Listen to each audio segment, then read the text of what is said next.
On a Tuesday in September, I drove to my daughter's house with fresh peaches to surprise her. 3 steps onto the porch, her neighbor ran over, grabbed my arm, and shouted, "Don't go in, I need to tell you something." Minutes later, sirens screamed, the door was kicked down, and I froze at what unfolded before my eyes. I could barely believe the terrifying scene happening inside. Thank you for choosing Dad's Family Stories today. Your presence here genuinely matters to me. Leave a comment below and let me know where in the world you are watching from. A city, a country, a small town, I want to know. This story weaves in fictional elements for storytelling and reflection.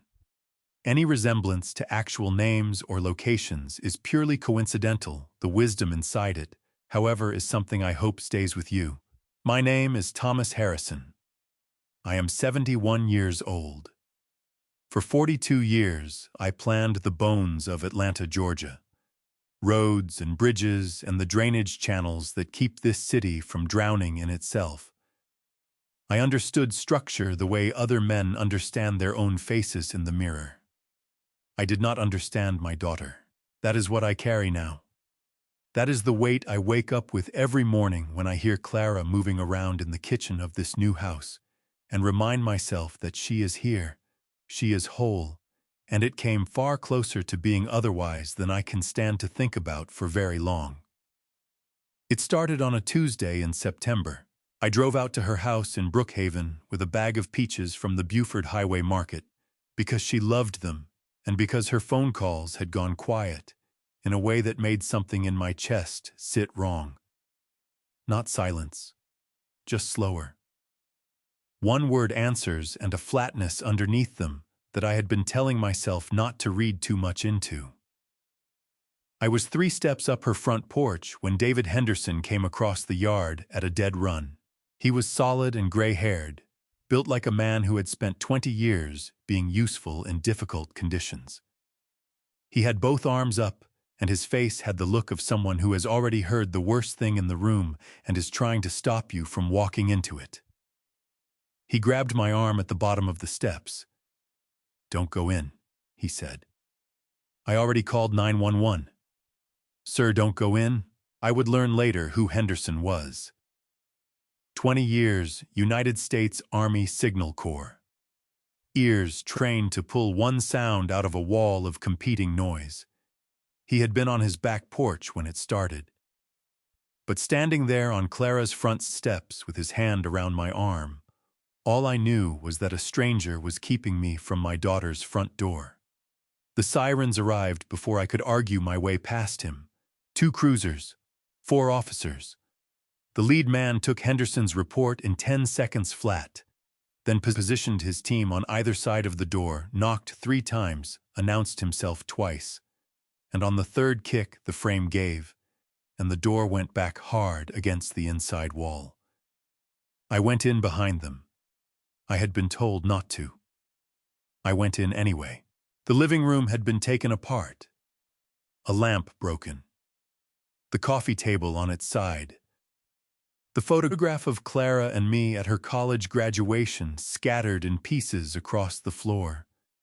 And at the base of the staircase on the cream tile, Clara had laid herself. A woman I knew as Martha Powell was on her back, with blood spreading slowly into the grout lines beneath her head.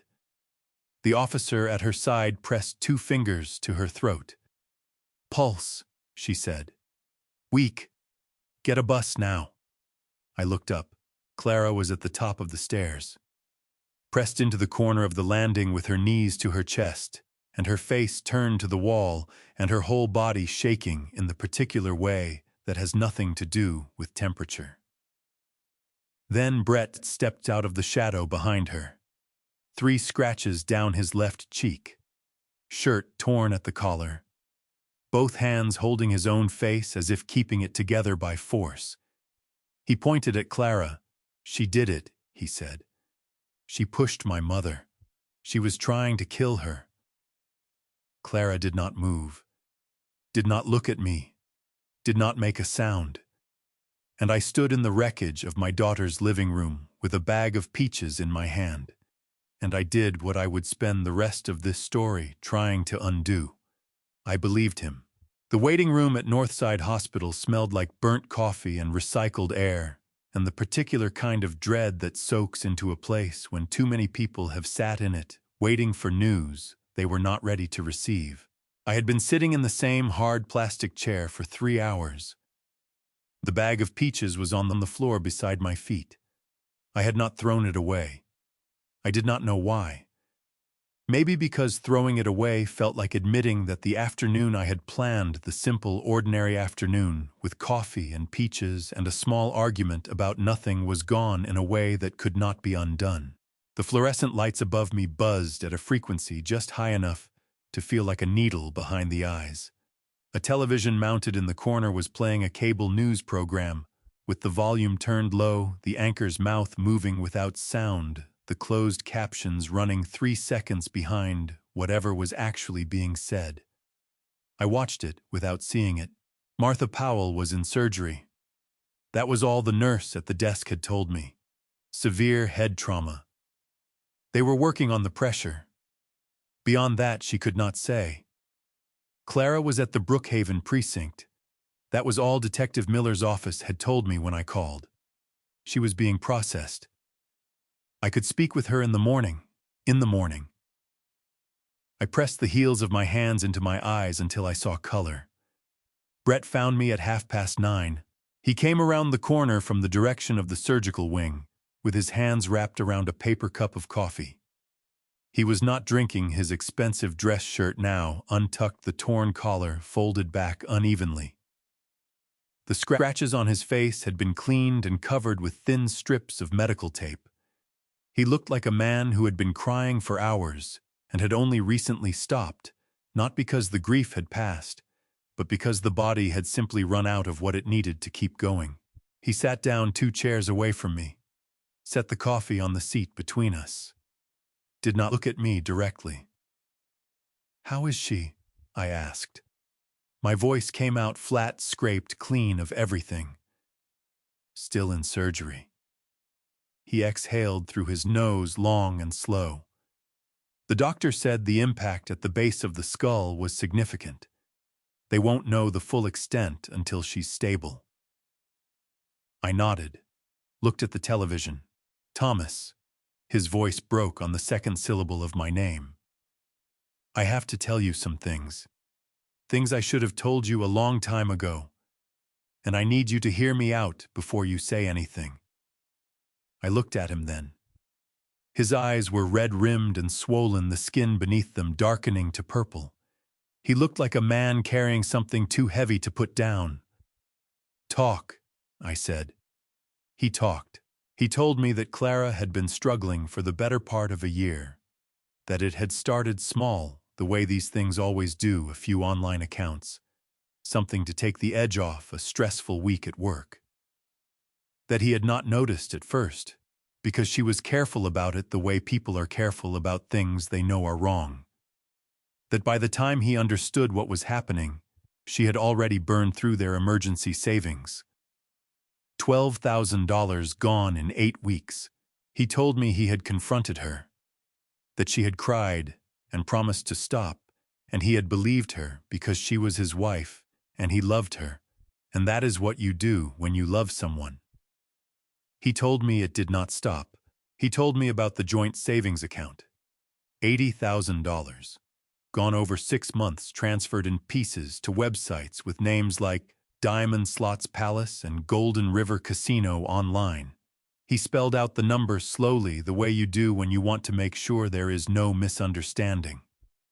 $80,000. "That was our down payment money," he said. "For the house in Dunwoody we were supposed to close on in January." I felt the blood move out of my face. "His mother found out." Brett continued, his voice dropping lower. "My mother. She saw the bank statements when she was visiting last week. She confronted Clara about it this afternoon while I was on a work call upstairs." He pressed 2 fingers against his closed eyes. "I heard them yelling. By the time I got to the top of the stairs, Clara had already. He stopped, swallowed. My mother was trying to get to the phone to call you, Thomas, and Clara grabbed her arm. And then she pushed her, both hands, hard. He finally looked at me, and his eyes held the kind of exhausted, bottomless grief that is very difficult to manufacture from nothing. I tried to pull Clara back, he said. That is how I got these. He gestured at the tape strips on his face. She fought me. I have never seen her like that. I did not know she was capable of that. The room buzzed. The television anchor moved her mouth. The coffee on the seat between us had stopped steaming. I thought about Clara at 17 slamming the front door of our house on Peachtree Hills so hard the frame cracked. I thought about the phone calls over the years, the arguments that started over small things and somehow always became about larger things neither of us knew how to name. I thought about the way she had looked at the top of those stairs, not the way an innocent person looks, I told myself, but the way a person looks who knows what they have done. I told myself that. I believed it. I do not want to press charges, Brett said quietly. She is my wife. She is your daughter. I just want her to get help. Real help. Whatever that looks like. He picked up the coffee cup and set it back down without drinking from it. But the police have to follow their process. You understand that? I understand that, I said. My voice sounded like someone else's voice coming from very far away. We sat in silence for another 20 minutes.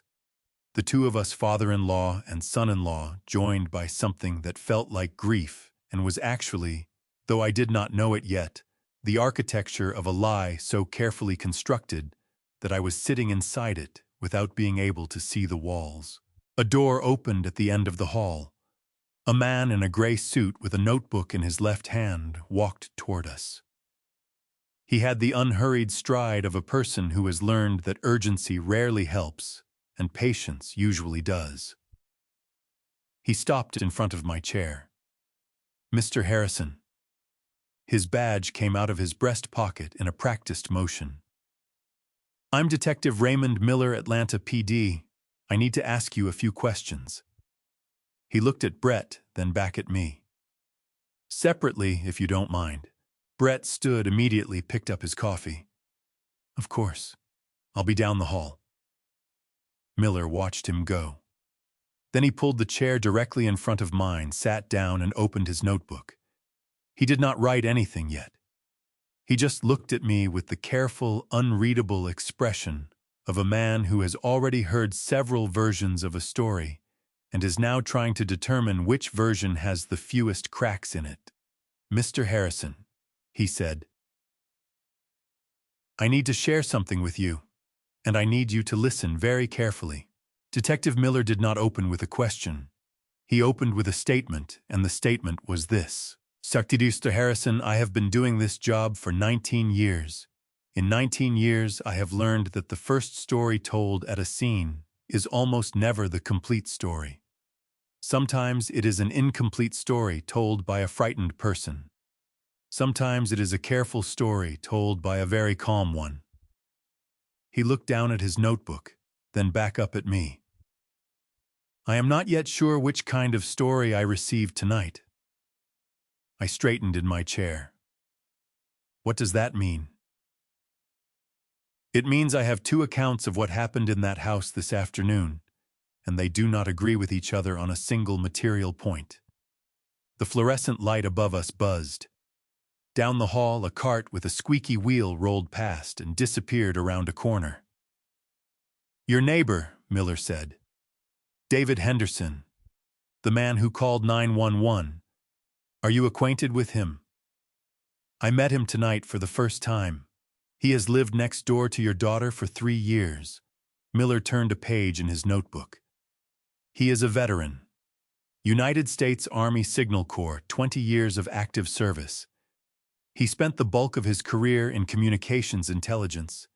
which is a field that requires, among other things, the ability to distinguish and identify specific audio signals in high-interference environments. He paused to let that sit. In plain language, Mr. Harrison, the Army spent 2 decades training that man's ears to be more reliable than most people's eyes. I said nothing. I felt something shift in the back of my chest, something small and uncomfortable that I did not want to examine too closely. When Henderson told us he has been living next door to your daughter and her husband for 3 years, Miller continued.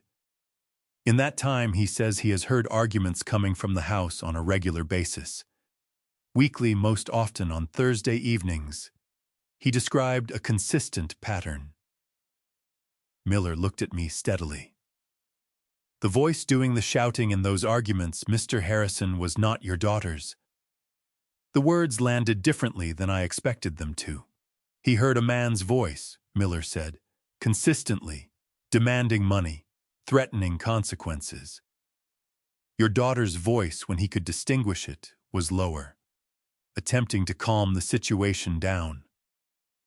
I opened my mouth, closed it. That contradicts what Brett told me, I said.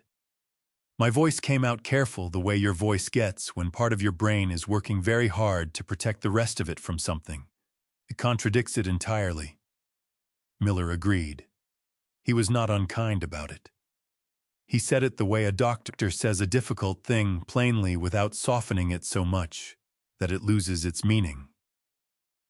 Henderson also described what he heard tonight specifically. He said he heard 3 voices in the house before he called 911.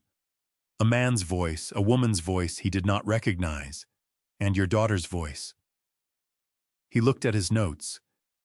He said, and I am quoting his exact words here, he heard the man's voice say, "Stop it. You are hurting her. And then get away from her. And then give me the phone. I have to call 911. The waiting room tilted slightly. Or maybe I tilted. I could not tell. He is saying Brett made those statements, I said. Not Clara. That is what he is saying, yes. I stood up. I needed to be standing. He is an old man. He was outside at night listening through walls. He could have heard it backward. He could have confused the voices. People do that. Shaw, they do, Miller said. He did not argue with me. He just kept watching me with those careful, patient eyes. I am not telling you Henderson's account is definitive. I am telling you it exists and that it materially contradicts the account provided by your son-in-law. My job is to investigate both. Clara has a temper, I said. The words came out before I had fully decided to say them. She always has, since she was a teenager. She is not a violent person, but she can lose control of herself when she is pushed far enough. Brett told me about the gambling, about the money. If she was cornered and desperate, Mr. Harrison. Miller's voice was quiet, but it stopped me. I pulled your daughter's financial records as part of standard procedure. Her personal credit history is clean. No delinquent accounts, no unusual withdrawals, no flagged transactions of any kind. He let that land. Her husband's records tell a different story. There are irregularities I am still working through. I wanted you to know that before you formed too fixed an opinion of what happened tonight. I sat back down. The bag of peaches was still on the floor beside my feet. I looked at it. I had driven 40 minutes across Atlanta with a bag of peaches because my daughter had not been answering her phone the way she usually did, and somewhere in the back of my mind, in the part I never let speak too loudly, I had known something was wrong. Not the way a father worries, the other way. The way that sits in your gut like a stone and does not move. And then I remembered something I had not thought about in months. The first night Clara brought Brett home for dinner. 3 years ago. My house on Peachtree Hills, the dining room table set properly the way Sundays used to be. Brett had shaken my hand at the door, firm grip, good eye contact, everything a man is supposed to do when he meets the father. And I had smiled and said something appropriate and shown him inside. But for just a fraction of a second, in the instant before his smile settled into place, I had seen something behind his eyes. Not anger, not nerves. Something colder than both of those things. Something that assessed and calculated and then tucked itself neatly away behind a perfectly constructed expression. I had noticed it. I had felt it in my hand during the handshake, a quality to the grip that was correct in every technical way and hollow in every other. And then I had told myself to stop. I had told myself, Thomas, you are a 68-year-old black man who has spent his entire life suspicious of men who look like Brett Powell. You are not going to do that to your daughter. You are not going to be that father. So I had smiled and poured the wine and spent the rest of the evening being pleasant and open-minded, and I had buried what I felt so deep I had nearly convinced myself I had never felt it at all. Nearly. Miller closed his notebook and stood. I will be in touch as the investigation develops. In this meantime, I would ask you not to discuss the specifics of Henderson's account with your son-in-law. Why? Because I have not finished deciding what kind of story I am dealing with, he said. And I prefer to make that determination before anyone has the opportunity to adjust their version of events. He handed me a card. Walked away down the hall without looking back, his footsteps steady and unhurried on the linoleum floor. I sat alone in the plastic chair, Miller's card between my fingers, the bag of peaches at my feet, and the memory of Brett Powell's eyes in that first handshake sitting in the front of my mind, like something that had been waiting 3 years for permission to come back. I had seen something wrong in him on the very first night. I had chosen not to look at it. Sleep was not something that happened that night. I found a room at a hotel off Peachtree Dunwoody Road shortly after midnight. Not because I needed a bed, but because I could not make myself drive back to my own house where the coffee maker was still programmed for 6:30 and the mail was still where I had left it on Tuesday morning, and every arrangement of every room was exactly as it had been before. The afternoon rewrote everything. I swiped my card at the front desk, rode the elevator to the 3rd floor, sat on the edge of the mattress, and stayed there until the clock on the bedside table read 2:58. Then I turned on the lamp and opened the desk drawer and took out the notepad and the pen. 42 years. That is how long I spent learning that you cannot fix what you cannot first map. Every project I ever worked on began the same way on paper, the known elements placed first, the unknown ones emerging from the relationships between them. I drew roads. I drew drainage channels. I drew the load paths of structures that had to carry weight without failing. The principle was always the same. Put down what you know. Let the drawing tell you what you are missing. I drew Clara's house from memory. I had walked through it enough times to know the layout without knowing I knew it.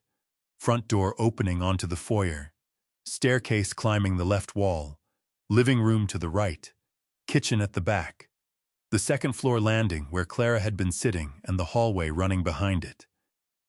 I mapped the positions according to Brett's account. Martha at the top, Clara directly behind her, Brett in the hallway. I looked at the geometry. A push from behind at the top of a straight staircase sends the body forward. Forward means rotating over the first step momentum, carrying the head down and forward. A forward fall produces impact to the front. Forehead. Palms. The base of the skull is the impact point of a backward fall from someone going away from the person behind them rather than toward. The nurse at the ICU desk had mentioned the base of the skull when she thought she was speaking only to Brett. The geometry did not support what Brett had described. I sat with that for a while, Then my eyes moved to the left side of the page where I had drawn the living room out of habit, filling in the details that lived in my memory without being asked for. Sofa against the far wall, fireplace, and at the front, facing the street, the bay window. Clara's bay window was wide and curved, bowing outward from the face of the house. She had spent a full weekend stripping the old paint from the frame and replacing it with white. She had sent me a photograph when she finished standing on the porch with paint across her forearms, grinning in the afternoon light. I looked at what I had drawn on the notepad. Curved glass, facing the street, facing the exact line of sight from Henderson's driveway. At night, when the interior of the room is lit and the outside is dark, a curved pane of glass does not transmit. It reflects. It becomes a convex mirror, wide-angled and distorting, but functional, showing the inside of the room to anyone positioned correctly outside. Henderson's camera was aimed at his driveway. His driveway faced that window. I wrote 2 words at the bottom of the page and put 2 lines under them. Check camera. At 7:15, I was in my car outside Angela Russo's building on West Peachtree Street, waiting for the lobby lights to come on. I had her number from a colleague who had used her 4 years ago, when a business dispute turned into something uglier than expected. His exact words had been, "She finds the money. Whatever they did with it and wherever they put it, she finds it." When the receptionist came on at 7:30, I told him my situation in 2 sentences and asked for Angela Russo. She came out herself 4 minutes later. She was compact and direct, somewhere in her early 50s, dark hair, pulled back jacket already on and sleeves already rolled. She looked at me for a moment, the way a person looks at a problem they are deciding whether to take on. Then she said, "Come in," and we went. I told her everything across her desk. Henderson, Miller, the geometry of the staircase, Brett's account, and why the numbers did not add up. The $80,000. She listened without interrupting once. When I finished, she picked up her pen. "Power of attorney," she said. "I need access to both parties' financial records and personal devices. Can your daughter authorize that from county holding?" "Yes," I said. 24 hours, she said. "I will have preliminary findings by tomorrow morning." She set the pen down. "I follow the evidence wherever it leads, Mr. Harrison. If it leads to your daughter, I will tell you." I looked at her.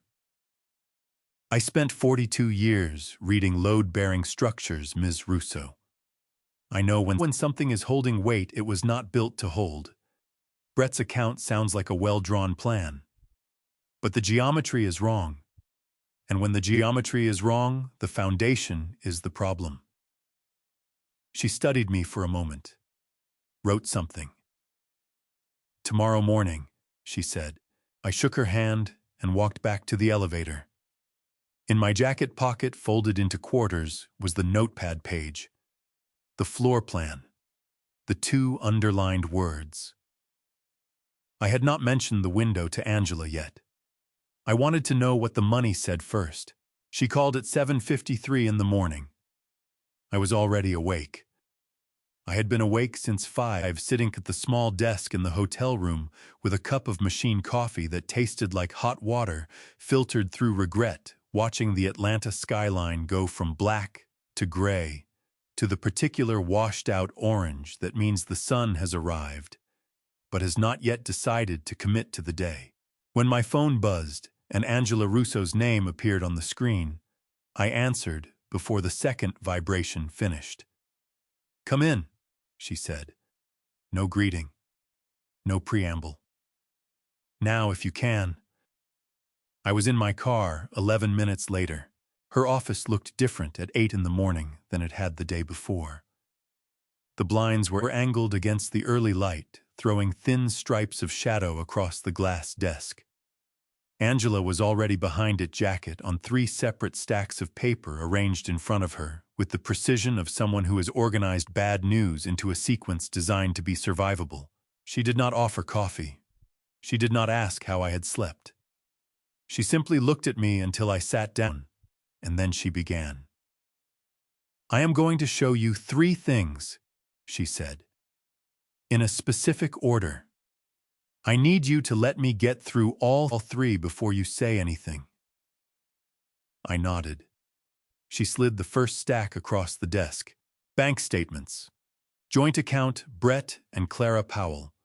12 months of transactions, each page marked with a yellow highlighter that traced a pattern so consistent it looked almost mechanical. Withdrawals. Every one of them between $200,000 and $15,000. Every one of them transferred to a routing number Angela had circled in red at the top of the first page. Those routing numbers resolved to 7 separate online gambling platforms, Angela said. Diamond Slots Palace, Golden River Casino, offshore accounts registered in the Cayman Islands and Malta. The transfers began 14 months ago and accelerated significantly in the last 6.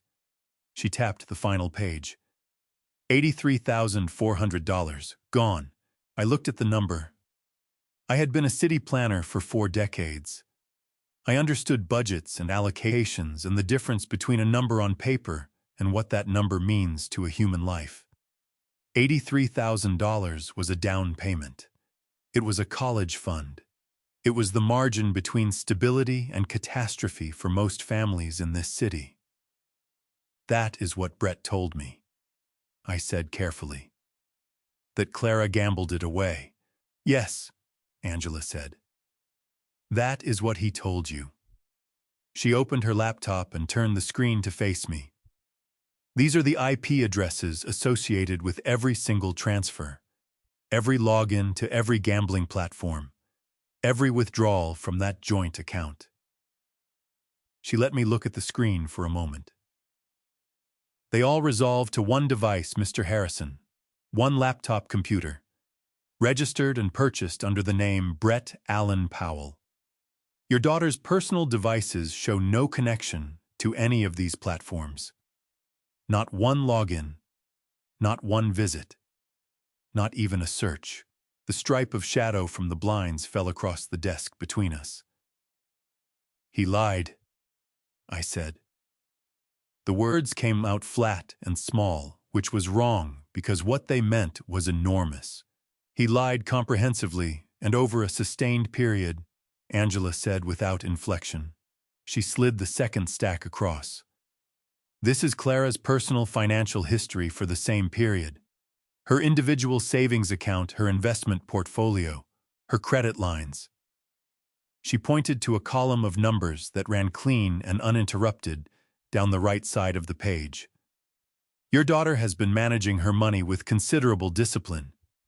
She has not missed a payment on anything in 6 years.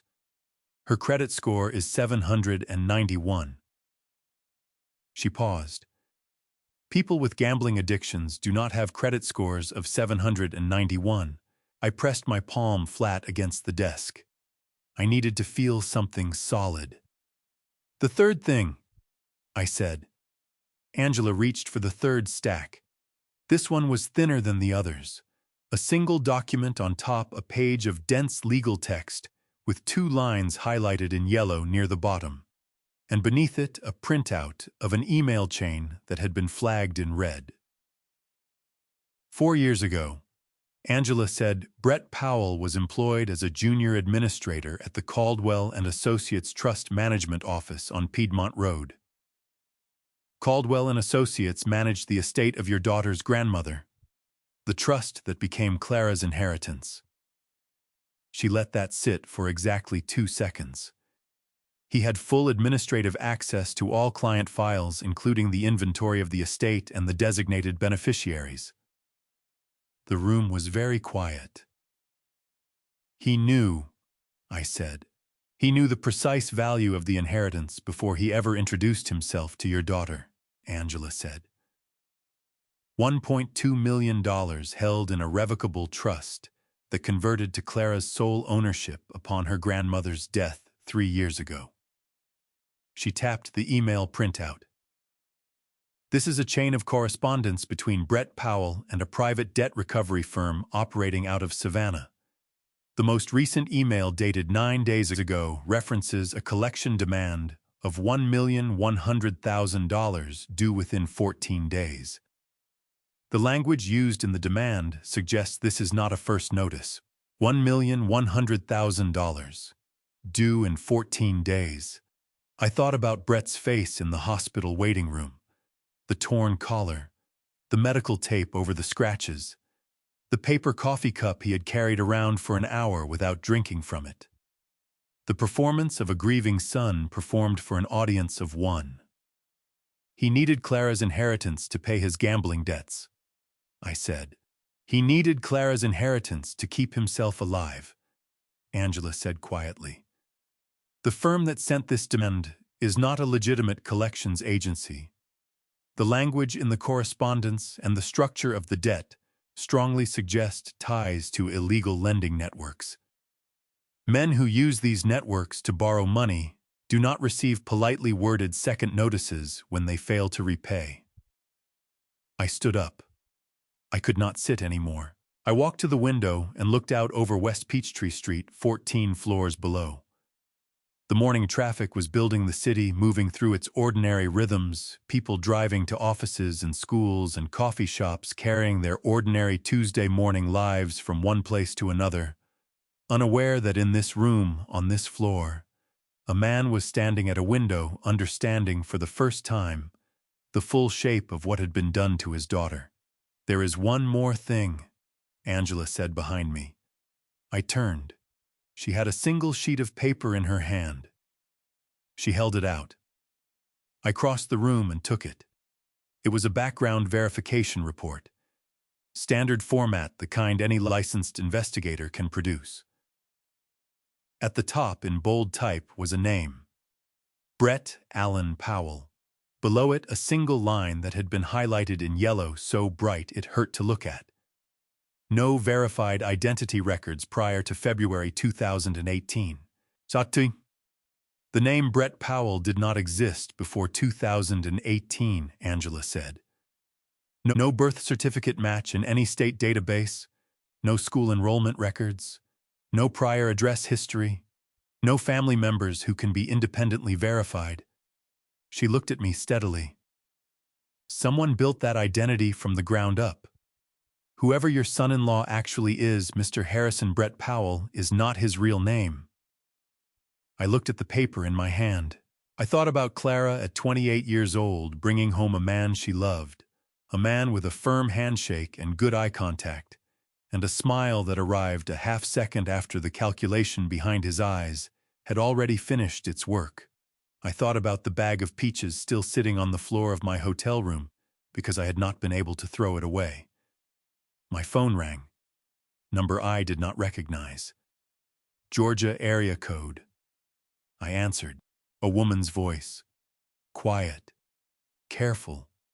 The voice of someone who had been afraid for a long time and had not yet decided whether being afraid was still worth it.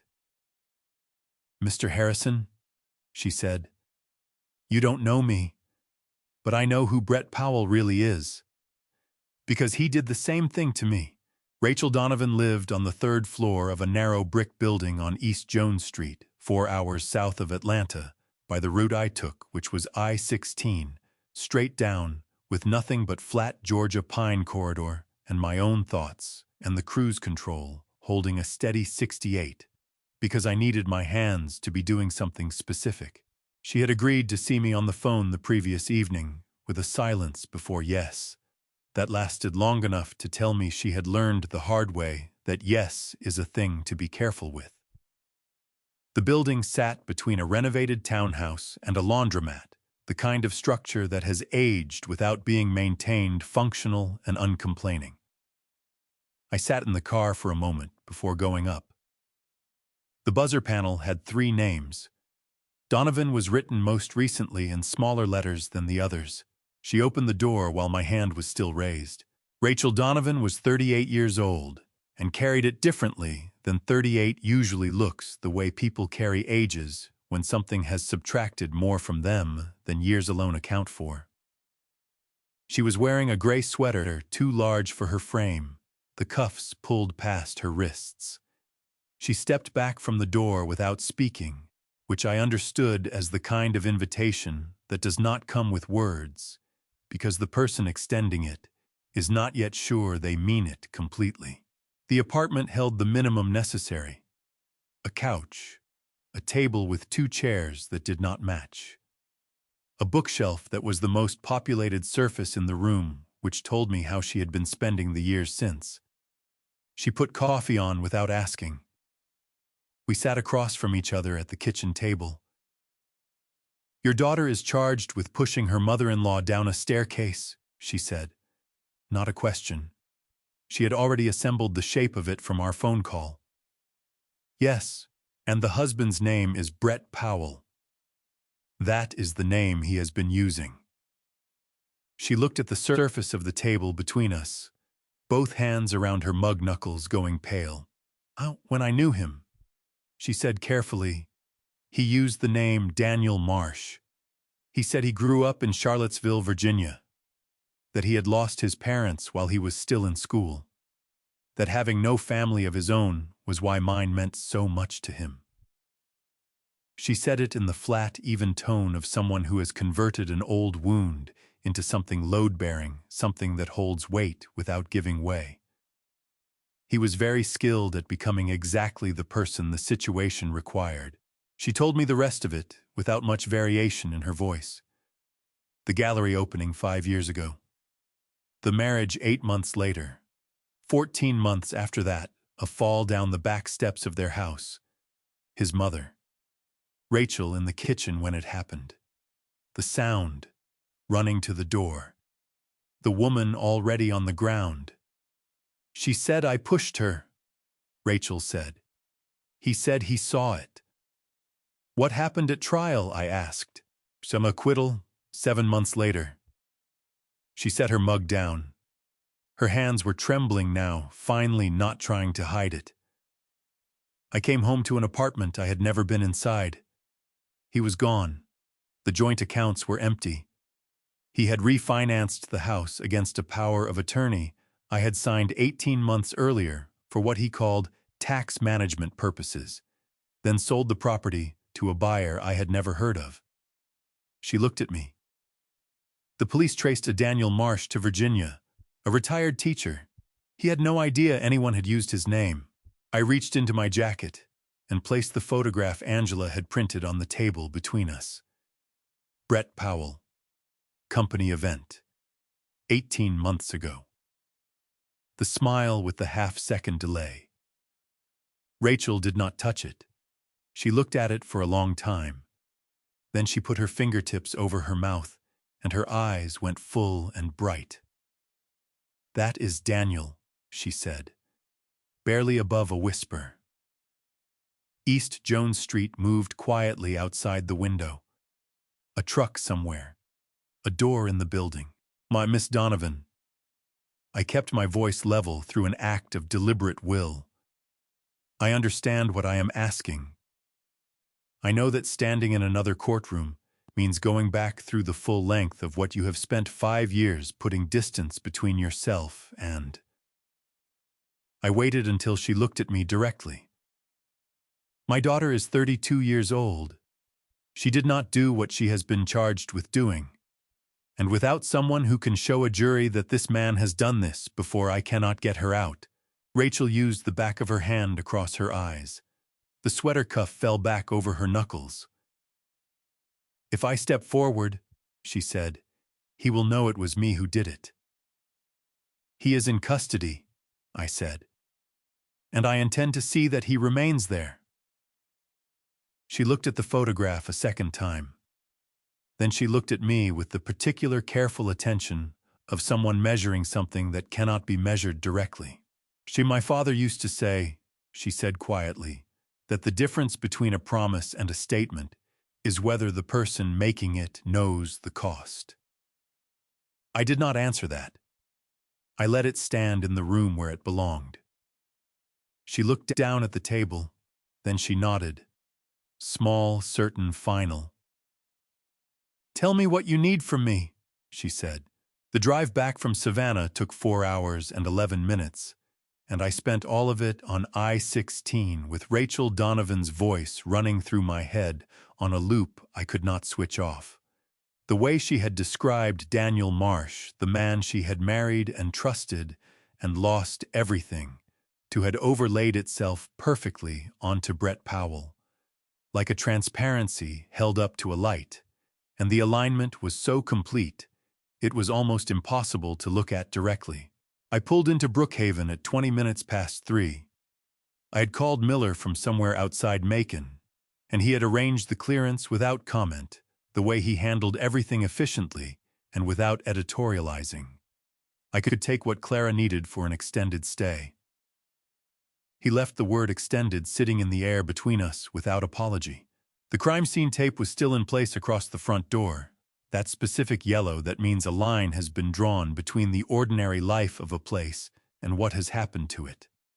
A PD notice in a plastic sleeve was fixed to the door below the tape. I ducked under, found the key on my ring, the one Clara had given me 3 years ago, that I had never had cause to use, and let myself in. The smell reached me before the door was fully open. It was not simply blood. Blood was part of it, but underneath was something that blood alone does not produce, the particular atmosphere of a space where something has occurred, that the space has absorbed and will not release. I had encountered it once before at a construction site after a serious accident, and the recognition was immediate and physical. This house had been changed. Not by the crime scene unit's work, not by the tape on the door, by what had happened inside it. I walked through the foyer with my eyes aimed at the middle distance. I had made a decision before I arrived about the base of the staircase. Whatever the crime scene photographs had captured, whatever remained on that tile floor, was not something I needed to add to what I was already carrying. I kept walking. Clara's side of the closet held everything in the order she had always kept. It clothes sorted by category, and within each category by color, shoes, placed in a row along the bottom shelf, with the precision of someone who has thought about where things belong and put them there deliberately. Brett's side was its opposite. Jackets crowded to one end without order, a gym bag open on the floor, shoes abandoned at angles that preserved the exact moment they had been removed and dropped. I filled the canvas bag I had brought. The specific things she would need. Her reading glasses, the paperback from the nightstand with its spine broken at page 147, the face wash from the bathroom shelf, the particular brand she had used for years. Clothes enough for a week. I was sliding the nightstand drawer shut when I saw the corner of the carton. It was lodged in the back of the closet behind Brett's gym bag, and a folded stack of extra blankets set far enough in that it would not be visible from the doorway, but not so far that it was inaccessible. A plain brown moving box with nothing written on the outside. I pulled it forward. I told myself I was looking for documents. Financial papers, identification, anything that would extend what Angela already had. That was a true reason. It was not the only reason. The complete reason was that it was hidden, and everything I had learned in the past 4 days argued that the hidden things were the things that explained the visible ones. 3 items inside. A bundle of papers bound with a rubber band, which I set aside to give to Angela. A small velvet drawstring bag containing what appeared to be cufflinks, and a watch which I did not touch. And beneath both of those, a photo album. Burgundy cover with a narrow gold border, the black pages and plastic overlay sleeves of a format that had largely disappeared by the early 2000s. The corners were worn from handling, not from age. Someone had looked at this album repeatedly. I sat on the edge of the bed and opened it. The early pages held photographs of a child I did not recognize. A boy at birthday parties, a school portrait with a gap between his front teeth. Given what Angela had established about the constructed identity, These images could have been authentic remnants of whoever Brett actually was, or they could have been acquired along with everything else. I could not tell, and it did not matter yet. What stopped me was a page near the center of the album, a wedding photograph. Brett in a dark suit, his hair cut shorter than I had known it, the smile arriving with that precise half-second delay that I had filed away from the first evening Clara brought him to my house. He was standing on the steps of what appeared to be a courthouse, holding the hand of a woman beside him. The woman's face was gone, not worn away, not obscured by age or light damage. Removed with scissors carefully, the cut following the edge of the face with the attention of someone who had thought about what they were doing. What remained was a pale yellow dress with a narrow belt, a hand in Brett's, and a gold wedding band on the third finger of her left hand. I had seen that ring before. Narrow band, small inset diamond, positioned slightly off-center. I had noticed it on Clara's finger at Christmas 2 years ago, and remarked on it, and she had told me Brett had commissioned it as something original. He had not commissioned anything. He had kept it from a previous chapter of his life, and used it again in the next one. I sat with the album on my knees for a moment. Then I photographed every page. When I finally stood, I found a notification waiting on my phone. Angela, 40 minutes ago. Subject line, attending physician Martha Powell. I read it in the hallway. The physician overseeing Martha's care at Northside Hospital was named Dr. Gerald Fitch. Angela's investigator had located in a deleted but archived social media account a photograph from a private fundraiser in Buckhead, taken 3 years prior. Dr. Gerald Fitch and Brett Powell at a high-top table, drinks in hand, facing the camera, together with the ease of men who have known each other for longer than the occasion would suggest. The doctor who had declared Martha cognitively unfit for independent questioning had shared drinks at a private event with her son. I forwarded the email to Miller and typed 3 words beneath it before I sent it. Remove him immediately. I picked up Clara's bag, went back down the stairs, the same way I had come up them, and stepped out into the late afternoon light of Brookhaven. The street looked the same as it had always looked. The oak trees, the parked cars, the neighbor's sprinkler, making its slow arc across a lawn that needed it. Nothing had changed out here. Everything had changed in there.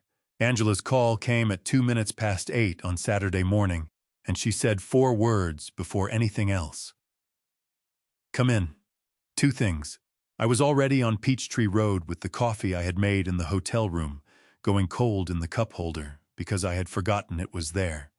14 floors up, her office held the same quality of ordered readiness it always held, the desk arranged for work rather than appearance. The blinds adjusted for function rather than aesthetics. She had her sleeves rolled to the elbows and a second cup of coffee already going, which meant she had been there since at least 6. She slid a document across the desk before I finished sitting down. Irrevocable trust, she said. Executed 6 weeks ago. Georgia state law. Your daughter is the grantor. Meridian Fiduciary Services on Roswell Road is the named trustee.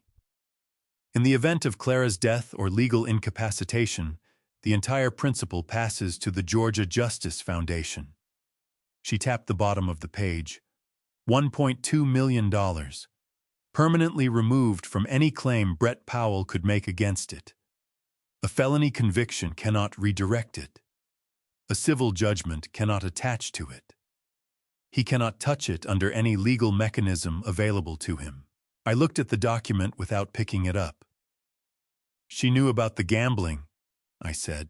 She found his laptop open approximately 5 weeks before the incident, Angela said. The accounts were on the screen. She did not wake him. She did not raise the subject. She called Meridian the following morning and initiated the transfer process. She looked at me with something measured and considered in her expression. Clara moved $1.2 million beyond Brett Powell's reach in less than 24 hours of understanding what she was looking at. I thought about every argument I had ever had with my daughter about her stubbornness. Every phone call where she had handled something herself when I would have done it differently. Every time I had read her independence as difficulty. The quality I had spent 32 years resisting was the quality that had just saved her life. The second thing, Angela said. She pulled a second document from the folder beside her elbow and laid it flat in front of me. A prenuptial agreement, the pages already tabbed.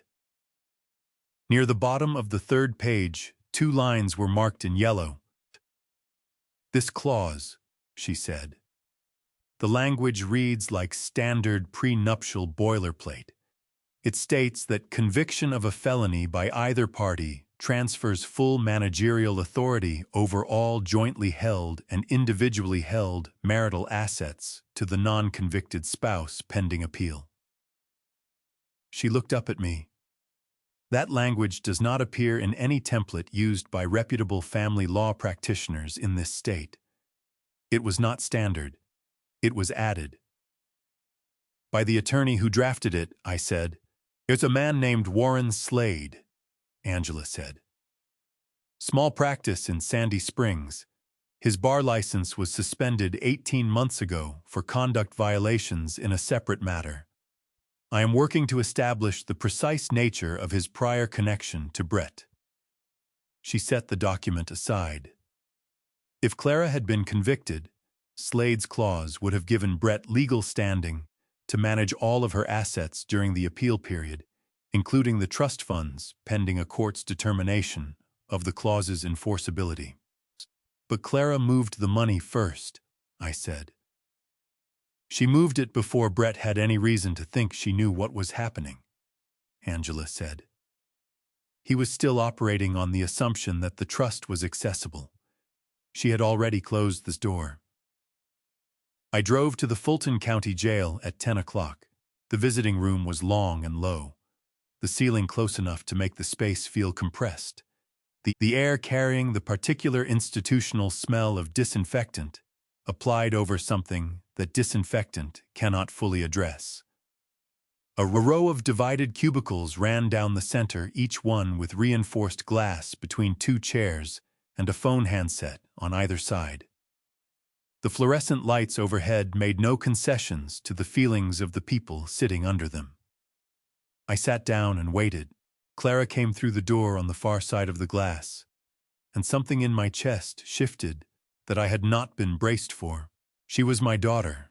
That recognition sounds like it should be simple, but it was not simple at all, because the week I had spent inside financial documents and legal filings and the architecture of what had been constructed against her had gradually abstracted her from person to subject, and seeing her walk through that door, her posture straight, her face composed with the specific effort of someone who has been composing it for days, made the abstraction collapse entirely. She sat down. She picked up the handset. I picked up mine. We looked at each other through the glass for a moment without speaking, which was not silence, but the pressure of too much trying to move through too small an opening at once. Clara. My voice did not hold the way I had wanted it to. I did not try to correct it. I'm going to get you out. I need you to hear that first. Something shifted in her face. Not the clean release of relief. The more complicated movement of a person who has been carrying a weight alone for a long time and has just been told they can set part of it down but has not yet decided whether the ground beneath them is solid enough. What have you found? She asked. Angela has the accounts, I said. The IP records, the prenuptial clause, the trust. I watched her eyes. I know about Meridian Fiduciary. I know what you did when you found his laptop. I know you did it alone and told no one. Clara looked down at the narrow counter in front of her.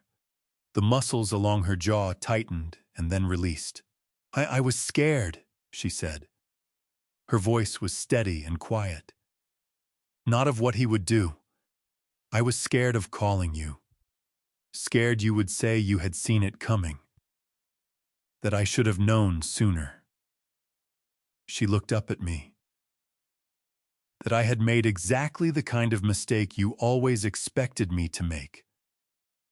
The weight of that pressed down on the booth between us like something physical. I would not have said that, I told her. It was the truest sentence I had spoken in a week. It was also entirely insufficient. She was quiet for a moment. Then she pressed her palm flat against the glass. Open hand fingers straight the gesture of someone reaching across a distance that cannot be physically closed. I put my hand up on my side. The bay window, she said. Her voice dropped lower. At night, 11 o'clock. I looked at her.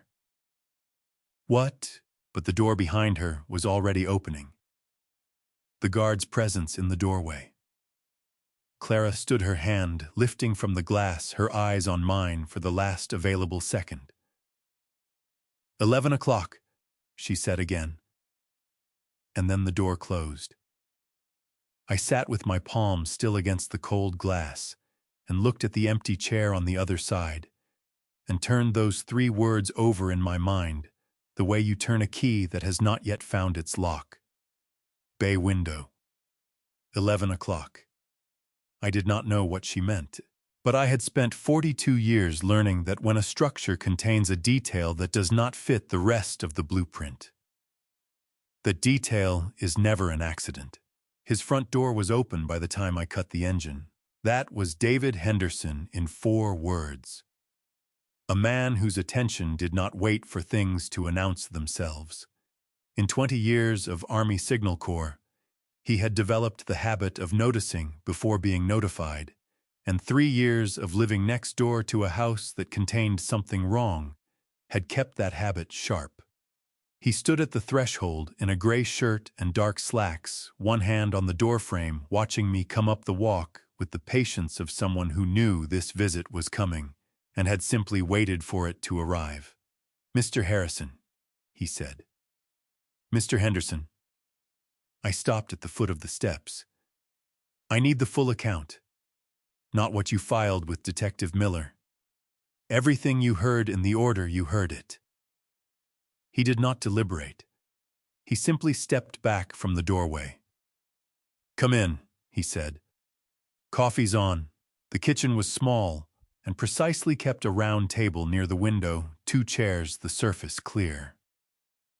Through the glass, I could see the side of Clara's house, the crime scene tape still orange-yellow against the brick at the front corner, the window facing me dark and unoccupied. Henderson poured without asking and set both mugs down and took his seat with the measured settling of a man who has spent decades understanding that the speed of a conversation is not separate from its content. He cupped his hands around the mug. "I have been next door for 3 years," he said. "In that time I have learned things about that household I had no interest in knowing. That is not a statement about my curiosity. It is a statement about my training. 20 years in signals intelligence teaches you to process ambient sound the way most people process visual information automatically and continuously, whether you intend to or not." "The Thursday nights," I said. "Tell me about those." He nodded. "Starting roughly 8 weeks after they moved in. Thursday evenings regular as a schedule, anywhere from 7 to 9. A man's voice through the fence line. He looked at his mug. "The first few times I thought it was a program playing loud on a television. But it was too consistent for that, and the quality was wrong. Performed anger sounds different from the kind that has been accumulating for days and finally has somewhere to go." He paused for a moment. It was always his voice carrying. "Your daughters, I could hear underneath it, lower working to reduce the temperature rather than raise it. The voice of someone who has decided that keeping things from escalating is more important than being heard." Something pressed against the inside of my ribs.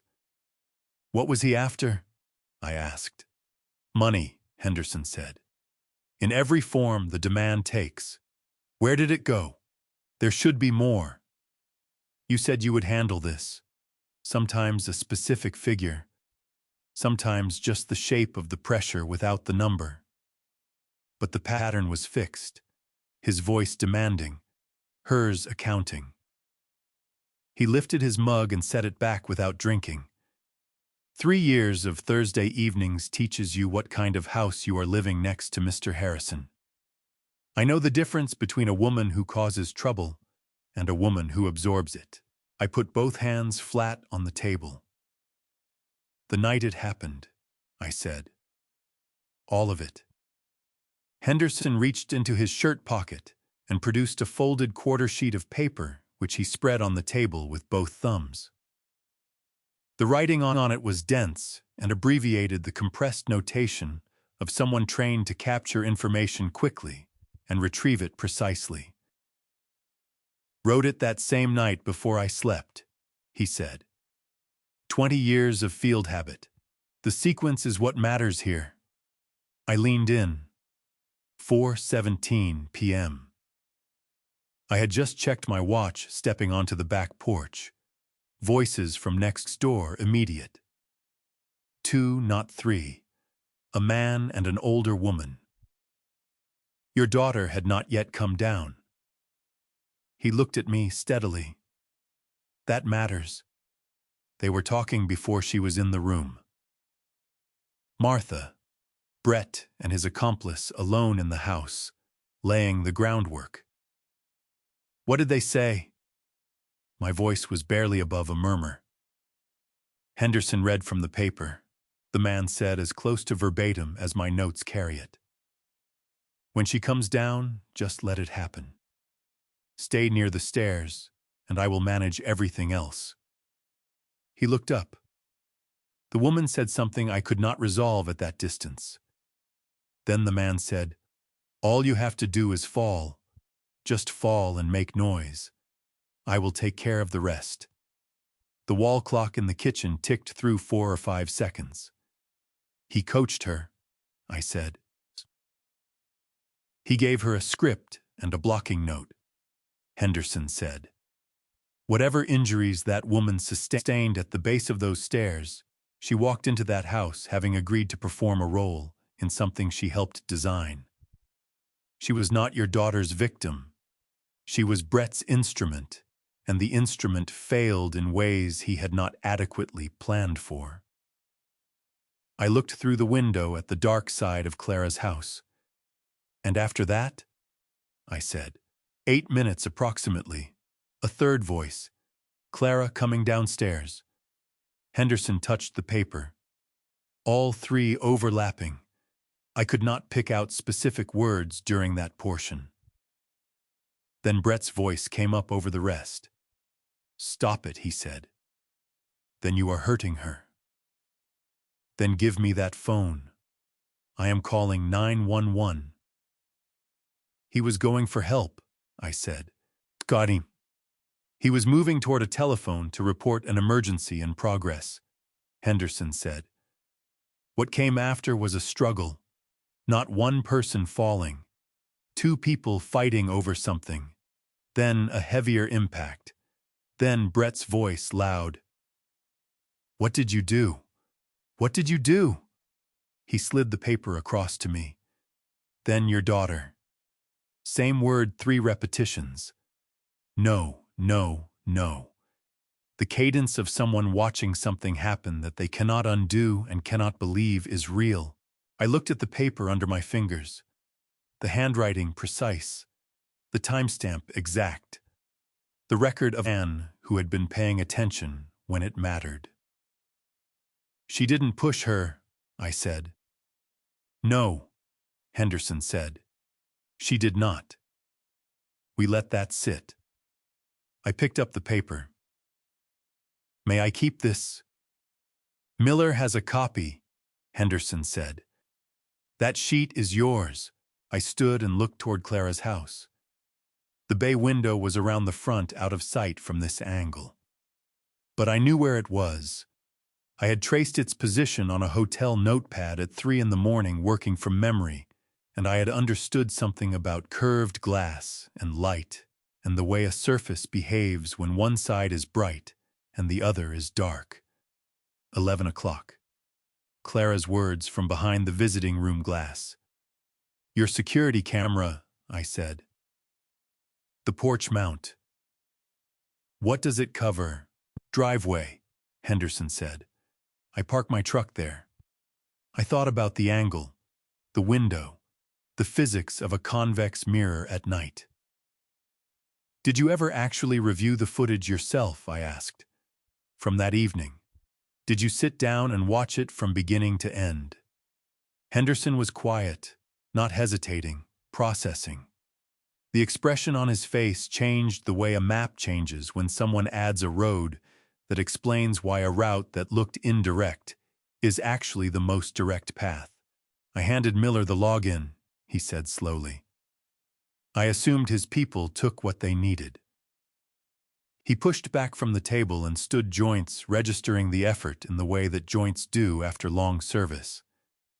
But if they confined themselves to the driveway angle and never considered what else the frame might contain, then they saw the footage they went looking for, I said. Not necessarily all the footage that was there. Henderson held my gaze for a long moment. "My laptop is in the other room," he said. The laptop Henderson set between us on the kitchen table was the kind of machine that gets chosen for reliability, rather than appearance, a plain black rectangle worn smooth at the corners from years of use. He opened it and moved through the security camera software with the economy of motion that characterizes people who know their tools completely and have no interest in demonstrating that knowledge to anyone. 4 camera feeds arranged in a grid on the screen. Front porch, backyard, side gate, driveway. He selected the driveway feed and moved the playback back to the previous Tuesday, positioning the timestamp at 4:17 in the afternoon, the same number that appeared at the top of his handwritten notes. "This is the footage Miller's team reviewed," he said. He pressed play. The driveway was exactly what a driveway is. Henderson's pickup truck sat at an angle near the garage, dark-colored, motionless.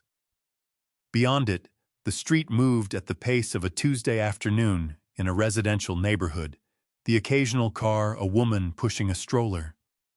The untroubled surface of ordinary life going about its business with no knowledge of what was already beginning 12 feet away on the other side of a wall. I watched it for half a minute. Nothing happened that was intended to be seen. "That is the entirety of what they examined," I said. "It would appear so," Henderson said. I moved closer to the screen. The camera's field of view swept roughly 40 degrees from the garage mouth outward to the street.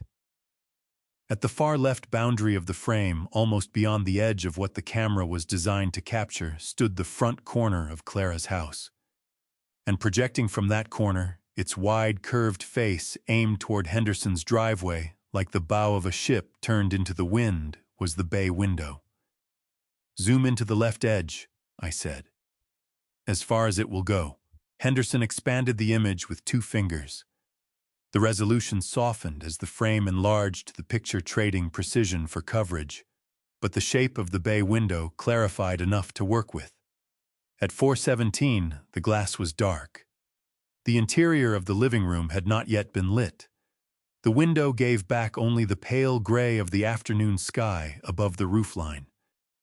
"The lights were off when it started," I said. "The altercation began before they were turned on," Henderson said. "Or they were using only the kitchen overhead, which opens away from the street." He looked at the frozen image. "But the timestamp moves. How long between 4:17 and your 911 call?" 4:31, he said. 14 minutes. "Move it forward," I said. Slowly. He advanced the playback at reduced speed. The timestamp incremented in small white digits in the upper corner of the frame. The truck held its position. The street continued its indifferent commerce. At 4:22, the left edge of the frame changed. It was not dramatic. A gradual warming of the quality of light in the area where the bay window occupied its small portion of the image. The gray sky reflection in the curved glass began to give way to something interior, something amber and artificial. Someone inside Clara's house had switched on a light. "Stop it there," I said. Henderson paused the playback. I stared at the bay window, caught at the margin of the frame. The shift in illumination had transformed the glass entirely. Where it had been a surface showing only sky, it was now backlit from within, and the wide convex arc of it, the frame Clara had repainted white on a warm weekend 2 years ago, was behaving exactly as curved glass behaves when the inside of a space is brighter than the outside. It was not a window anymore. It was a mirror. The reflection was distorted in the way that all convex surfaces distort, compressing the center of the image and pulling the edges outward into a rounded, wide-angle view of the space behind the glass. The resolution at this distance and this level of digital enlargement was imprecise, the details softened into suggestion. But the suggestion was enough. Inside the curved reflection of that bay window was the living room of my daughter's house, recorded on a neighbor's security camera without anyone knowing it was being recorded. And inside the living room, there was movement. "Play it," I said. My voice came out at a lower register than I had aimed for. Henderson resumed the playback.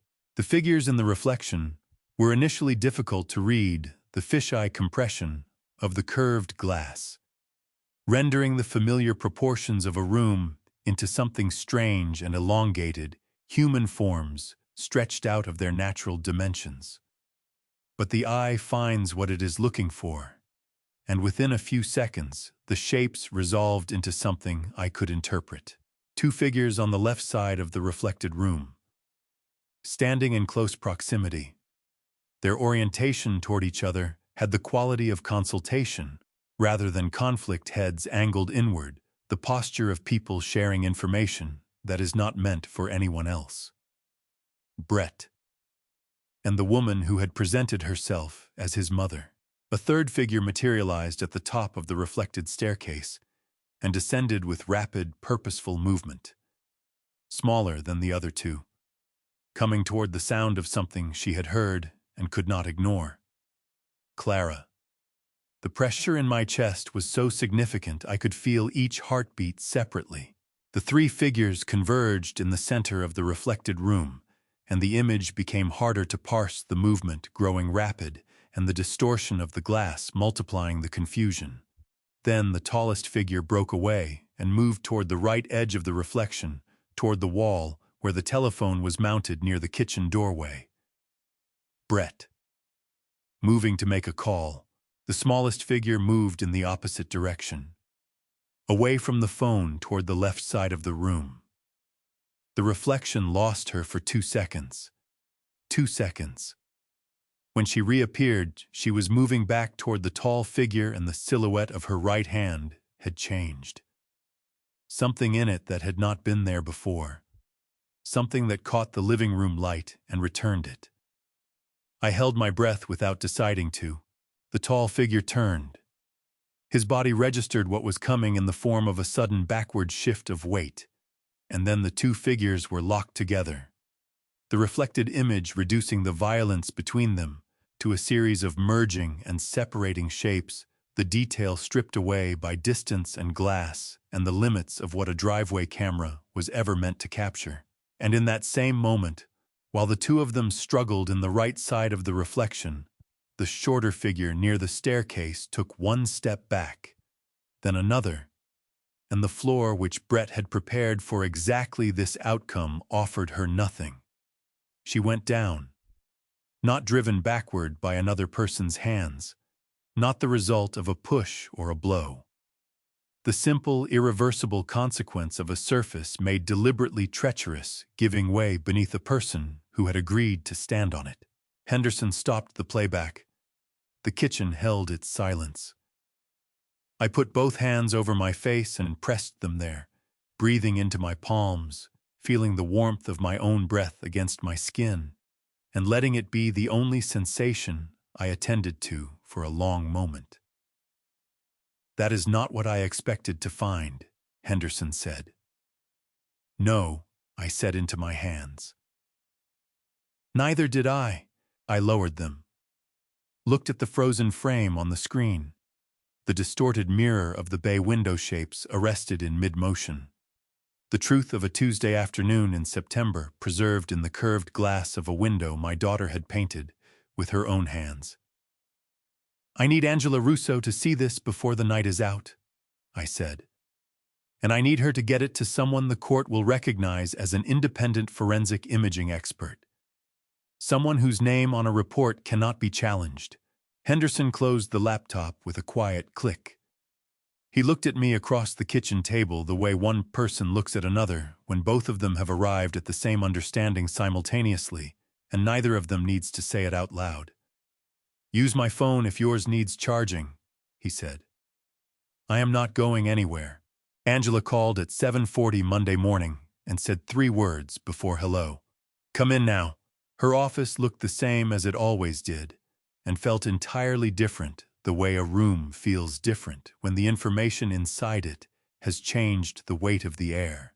She was standing behind her desk, rather than sitting, which I had not seen her do before, and there were 3 separate folders arranged in a row in front of her with the careful spacing of someone who has thought about the order in which difficult things should be delivered. She did not offer me a chair. She simply opened the first folder. "Forensic toxicology report from the crime scene unit," she said. "Item logged as physical evidence from the flooring at the base of the staircase. The crime scene technicians collected samples during their initial sweep and sent them to the state lab as standard procedure." She turned the folder to face me.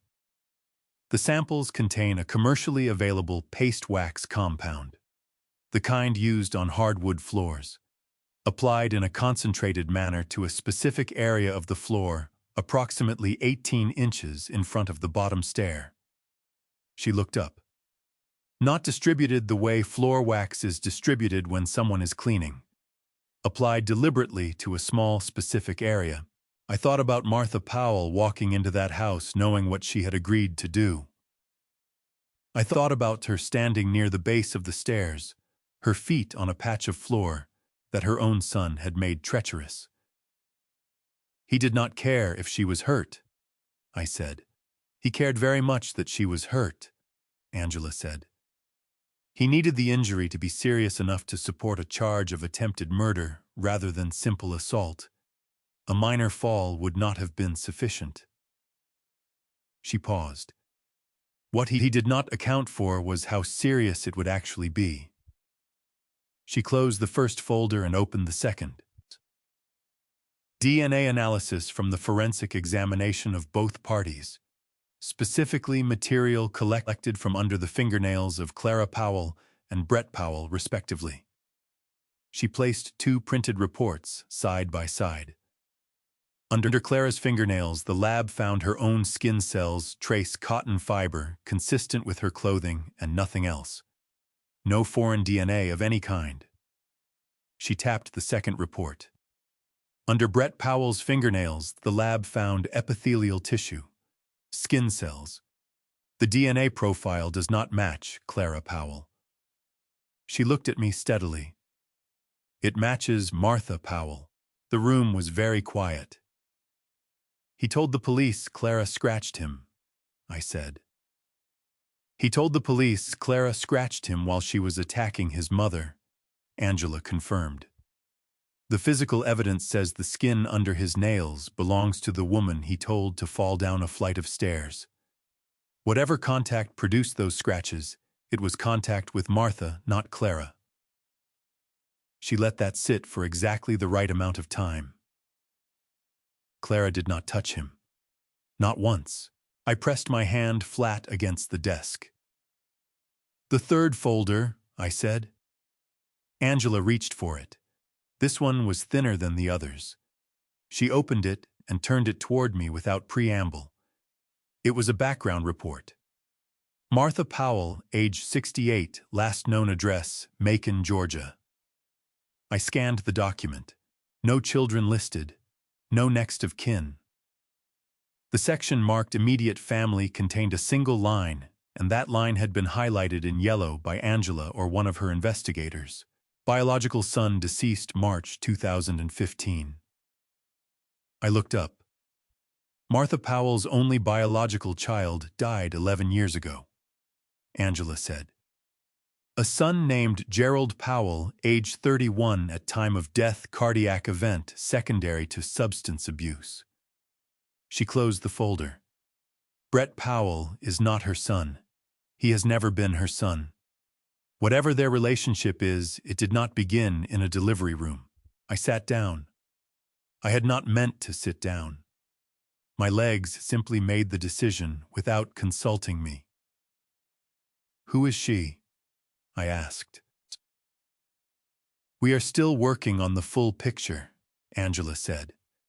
What we know is that she and the man calling himself Brett Powell share a history that predates his marriage to Clara by at least 4 years. They appear in the same photograph at a private event in Macon in 2019. She paused. The working theory based on the pattern of behavior and the nature of their coordination is that she is a longtime associate, someone he has worked with before, someone who knew the plan and accepted the risks. I thought about Martha lying at the bottom of Clara's staircase, the blood in her hair, the angle of her body. The way I had felt when the officer said she had a pulse, the relief that had moved through me like something physical. She had been performing. Right up until the floor took the performance out of her hands. Does Miller know all of this? I asked. He will have everything on his desk by 9 this morning, Angela said. The DNA report, the wax analysis, the background report. She looked at me. And the forensic imaging report on the video. The specialist finished the enhancement at 2 this morning. The reflection is significantly clearer at the corrected resolution. She allowed herself a very small, very controlled expression of satisfaction. It is enough, Thomas. It is more than enough.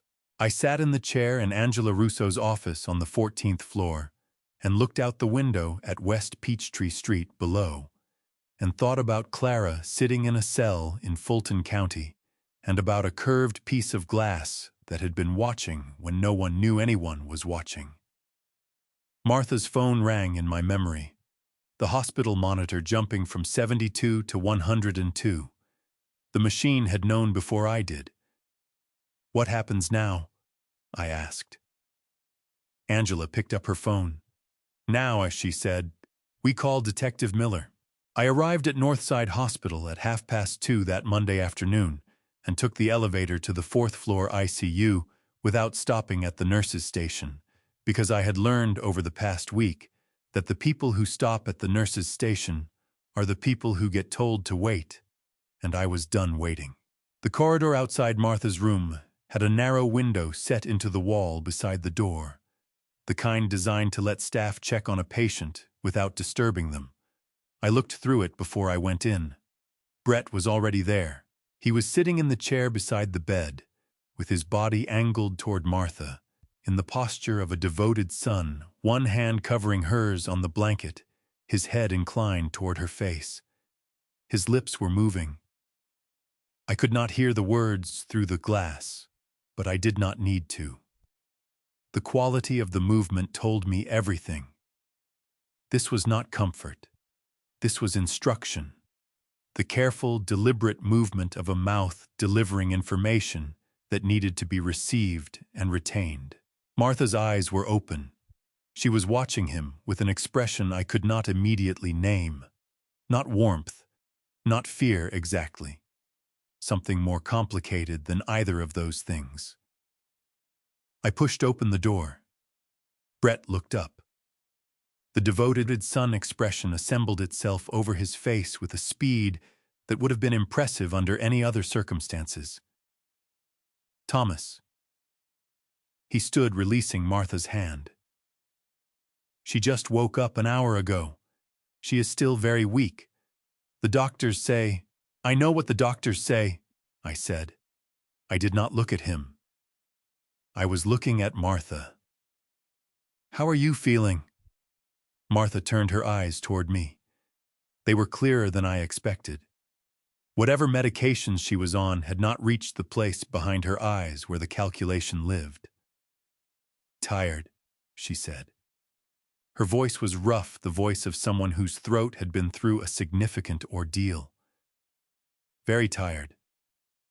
"That is understandable," I said. I moved to the foot of the bed, which put Brett on my left and Martha directly in front of me. "I want you to know that Dr. Fitch has been removed from your care.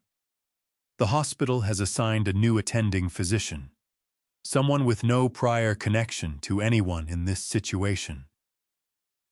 Something moved across Martha's face, quick and small, gone almost before it registered. Brett's jaw tightened. "That seems unnecessary. Gerald has been excellent." "Gerald has been compromised," I said. I said it the way I used to say things at planning commission meetings, when someone had submitted a report with numbers that did not add up. Flat and final and requiring no elaboration. "The hospital administration agrees. It is done." Brett looked at me with an expression that was working very hard to remain pleasant and not entirely succeeding. I turned back to Martha. "The police will be sending an independent psychologist tomorrow morning to take your statement," I said. "Standard procedure in a case of this nature.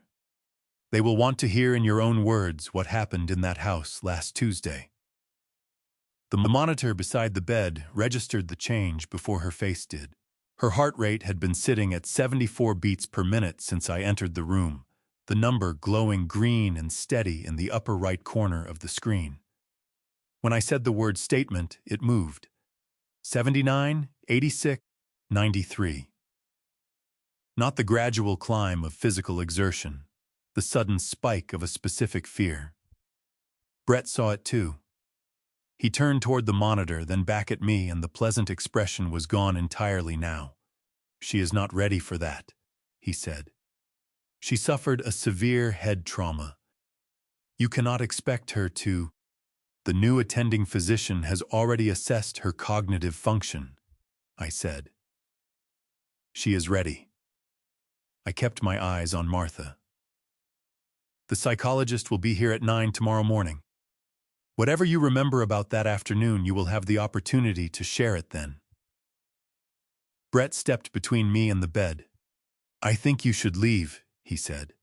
His voice had dropped into a register I had not heard from him before, something underneath the charm, something harder and less carefully maintained. "My mother needs rest, not interrogation." I looked at him for a long moment. I thought about Rachel Donovan in her sparse apartment in Savannah, her hands shaking around a coffee mug. I thought about the album with the cutout face and the ring that had belonged to another woman before it belonged to my daughter. I thought about Henderson's notes, the precise handwritten record of a man who had heard Brett instruct this woman to fall down a flight of stairs and then turned around and tried to call it her choice. "Of course," I said. I picked up my jacket from the chair by the door. "I will see myself out." I walked past him to the door and put my hand on the handle. "Mr. Harrison." Martha's voice, barely above a whisper, rough and careful, the voice of someone who has made a decision and is not entirely sure they will not change their mind before the words finish coming out. I turned. Brett turned too. Martha was not looking at him. She was looking at me, and her eyes had the specific quality of someone who has been carrying something heavy for a long time and has just decided to put it down regardless of what that costs. "The left shoe," she said. "In the closet at the house. The left one." Brett's face went white. "Mom," he said. His voice cracked on the word, not with grief, with something that sounded much more like warning. Martha closed her eyes. "There is a USB drive," she said. "Inside the shoe. He does not know I kept it." Her voice dropped lower each word, coming out with the careful deliberateness of someone spending the last of their energy on the thing that matters most. "Everything is on it." His voice. My voice. What we planned. Before it happened. The monitor showed 91 beats per minute. Brett took one step toward the bed. I moved faster than a 71-year-old man has any right to move. I put myself between him and Martha and looked at him from a distance of approximately 3 feet and said very quietly, "Do not." He stopped. We stood there in the beeping antiseptic air of the ICU, the three of us locked in a tableau that lasted perhaps 4 seconds and felt considerably longer, and then I took out my phone and called Detective Miller without looking away from Brett's face. Miller answered on the second ring. "I need you at Northside Hospital," I said. "4th floor ICU now." I hung up and looked at Brett. The mask was completely gone. What was underneath it was not rage and it was not panic. It was something colder than both of those things. The expression of a man performing a rapid calculation and arriving at a result he does not like. He sat back down in the chair beside his mother's bed. He picked up her hand again. Before I reveal how a 71-year-old retired city planner outwitted a man half his age and caught every word of his confession on a live open call, comment the word "justice" below if you are still here with me. I read everyone, and tonight I need to know you made it this far. This story weaves in fictional details to give the message its full weight. If you would prefer to step away at this point, this is a natural place to do so, no explanation needed. Miller arrived in 11 minutes. He came through the ICU doors with 2 uniformed officers behind him and the unhurried authority of a man who has been called to enough hospitals to know that urgency and speed are not always the same thing.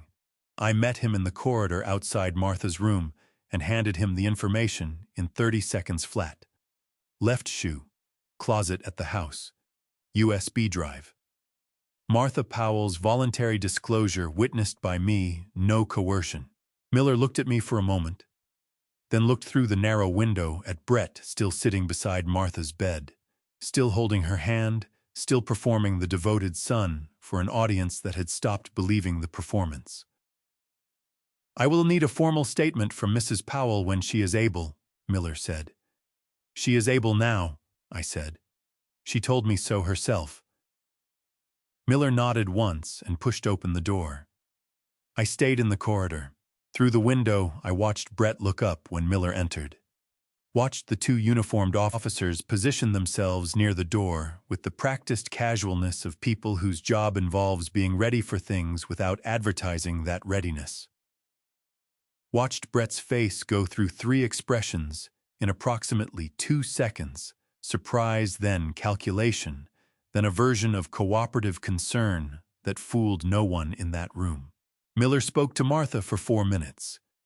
I could not hear the words, but I watched Martha's face as she answered, and what I saw there was not the performance she had been delivering for the past week. It was something rawer than that. Something that had the texture of a person setting down a weight they have been carrying for longer than is good for them. When Miller and the officers left to retrieve the USB from the house on Brookhaven, Brett came out into the corridor. He stood 10 feet away from me with his hands in his pockets and his face arranged into an expression of controlled distress, the look of a man who is managing a difficult situation with admirable composure. The scratches on his face had healed to thin pink lines. His shirt was fresh. He looked as he always looked, like exactly what he was pretending to be. I had been thinking about what to do next for the past 40 minutes. I had called Angela from the waiting room while Miller was with Martha, and I had told her what I needed, and she had told me it was inadvisable, and I had told her that I understood that and was going to do it anyway. She had been quiet for approximately 4 seconds and then said, "Georgia is a one-party consent state. Make sure you are the one party." Then she had hung up. My phone was in my breast pocket. The call to Miller's direct line was already open, the line live and recording Miller on the other end, in his car 3 minutes away listening. I walked toward Brett. He watched me come with those assessing eyes, and I made sure that what he saw was an old man.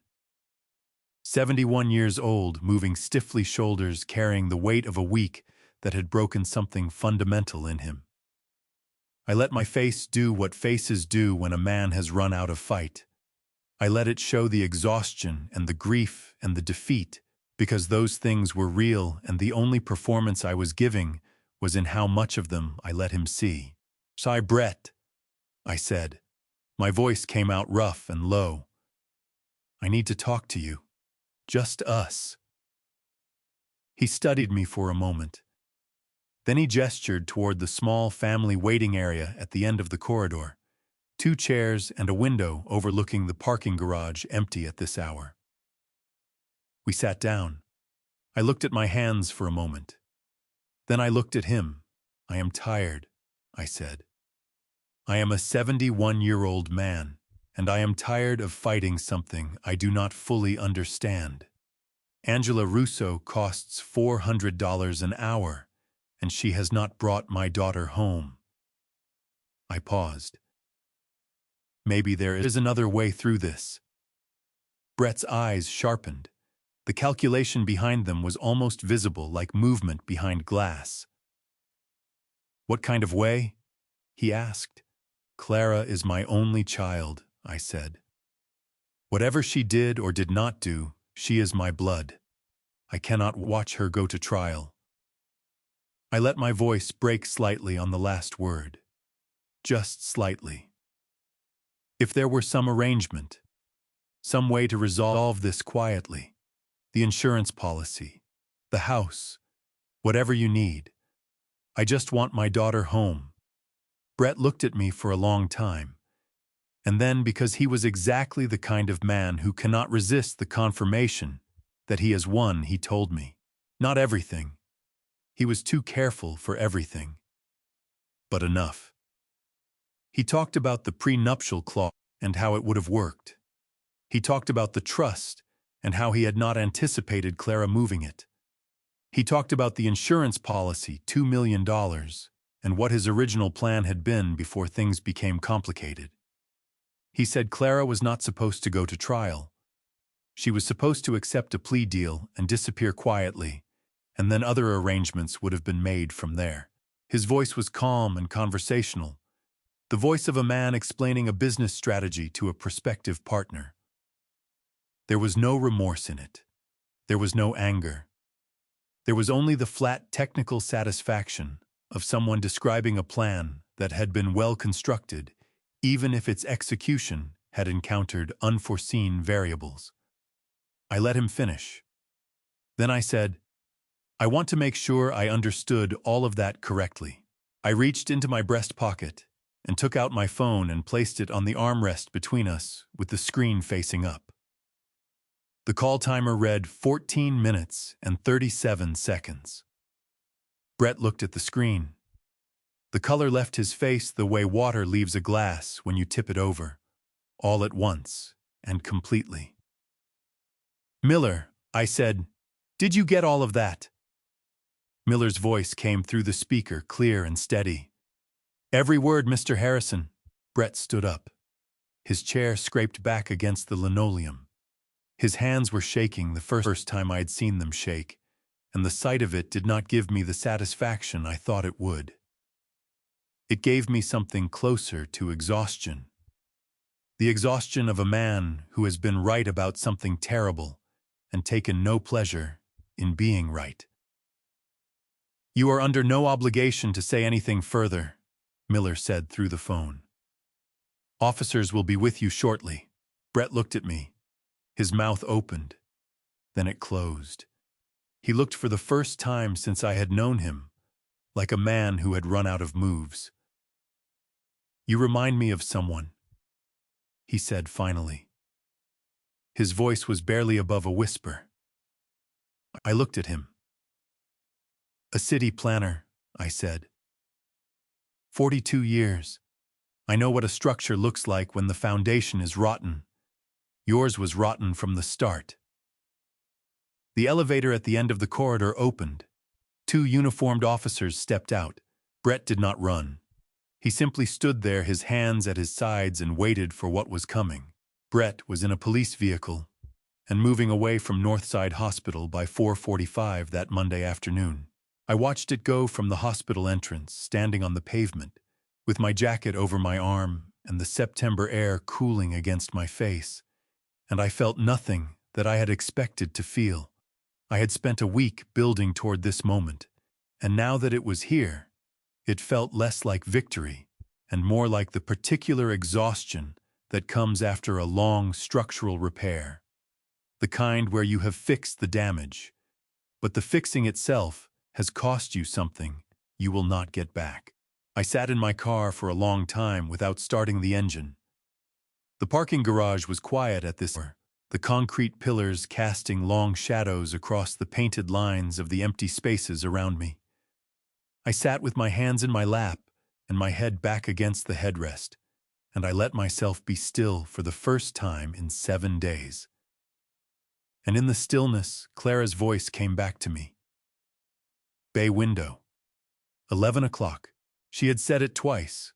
Once through the reinforced glass of the visiting room at Fulton County Jail, her hand pressed against the surface, her eyes holding mine for the last available second before the guard appeared at the door behind her. And once before that, standing at the top of the staircase in her own home, the night Martha fell, her body shaking, her face turned toward the wall. No, that was wrong. I sat up straighter in the seat. I had been remembering it wrong. At the top of the staircase that first night, Clara had not said anything. She had been taken out of the house in handcuffs before she said a single word to me. The only time she had spoken those words was through the jail visiting room glass. But she had known. She had known in that moment, sitting in a holding cell with nothing but time and memory and the specific clarity that comes when everything external has been stripped away. She had known something about her own house that no one else had thought to use. I thought about Clara repainting the bay window frame on a warm Saturday in October 2 years ago. She had sent me a photograph when she was done, standing on the porch with white paint in her hair, the window bright behind her. I had saved that photograph. It was still on my phone. I took my phone out and found it. There she was. 30 years old, grinning paint on her forearms, and her temple the freshly painted white frame of the bay window arching behind her. And in the glass of the window itself, caught by the camera without anyone intending, it was a faint reflection of the yard, the fence, the side of Henderson's house. She had stood at that window enough times to know what it reflected. She had stood there on evenings when the lights were on inside, and the world outside was dark. And she had seen her own face looking back at her from the curved glass, and she had filed that away in the part of her mind that notices things without being asked to. And from a cell in Fulton County, with nothing to work with and no way to reach me directly, she had sent me the only map she had. Bay window, 11 o'clock, the time when the darkness outside was complete enough, and the interior light strong enough to make the reflection work. She had been trying to tell me where to look from the moment she had the chance to tell me anything at all. I pressed the heels of my hands against my eyes and held them there for a long moment. Something was moving in my chest that I did not have a clean name for. It was not quite grief, and it was not quite pride, and it was not quite the particular shame of a father who has underestimated his daughter for 32 years, and is only now understanding the full extent of what that underestimation cost both of them. It was all of those things at once, pressing against the same walls, looking for a way out. I started the engine. I drove to Henderson's house and knocked on his door at 11 o'clock exactly. He opened it without surprise. He was still dressed, which told me he had not slept either or had not tried. He looked at my face for a moment, and then stepped back from the door. "Come in," he said. I stood in his entryway and said, "She told me. Clara told me about the window. She figured it out from her cell, and she sent me the only message she could." Henderson was quiet for a moment. "When?" he asked. "Saturday morning, through the visiting room glass." I looked at him. "She said bay window and 11 o'clock. I did not understand it until an hour ago." Henderson looked out his front window at the dark shape of Clara's house, across the narrow strip of yard between the properties. The bay window was dark now, the interior lights off the glass, reflecting only the yellow of the street lamp and the black of the sky above it. He turned back to me. "She is her father's daughter," he said quietly. The words went into me somewhere deep and stayed there. I thought about the floor plan I had drawn on the hotel notepad at 3 in the morning. The angles, the two underlined words. Check camera. I had arrived at the same conclusion through 42 years of reading structures. Clara had arrived at it through 32 years of living in that house and paying attention to the world around her, in the way that people pay attention when they have learned that no one else is going to do it for them. We had both been looking at the same window from different sides. "The forensic specialist finished the enhancement 2 days ago," I said. "Angela has the file. It is ready for the court." Henderson nodded. "Then it is enough," he said. I looked out at the dark bay window one more time, at the curved glass that had watched everything and said nothing, that had held the truth in its reflection. The way water holds the image of the sky perfectly and without judgment, waiting for someone to look at the right angle at the right time. Clara had known where to look. She had always known. "Yes," I said. "It is enough. 4 months is a long time to wait for the truth to be spoken out loud in a room where it is required to mean something." It was the second week of January, and the Fulton County Superior Court building on Pryor Street was the kind of place that has absorbed so much human urgency over so many decades that it has developed its own atmosphere, something dense and serious that settles onto you the moment you walk through the security doors and stays there. The hallways smelled of old wood and floor wax and the specific anxiety of people who have arrived at a place where the outcome of their lives will be decided by strangers. I had been inside this building many times over the years. Permit hearings, zoning disputes, the ordinary bureaucratic machinery of city planning. I had never before come here for something that mattered like this. Clara was already seated at the defense table when I came in. She was wearing a dark blue dress I had not seen before. Her hair pulled back, her hands folded on the table in front of her, in a posture of deliberate calm that I recognized because I had seen her practice it her entire life, the way she held herself when she was most afraid and most determined not to show it. Her new attorney, a woman named Patricia Okafor, who Angela had recommended and who had not been compromised by anyone, sat beside her reviewing notes. I took my seat in the front row, directly behind the prosecution table. Angela Russo sat beside me, her briefcase on her lap, her expression the same controlled neutrality she brought to everything. Rachel Donovan was 3 rows back on the aisle. She had driven up from Savannah the night before. She was wearing a dark green coat, and her hands were folded in her lap, and she was looking at the front of the room with the particular stillness of someone who has decided what they are going to do and has stopped deliberating about it. Brett was at the defense table across the aisle.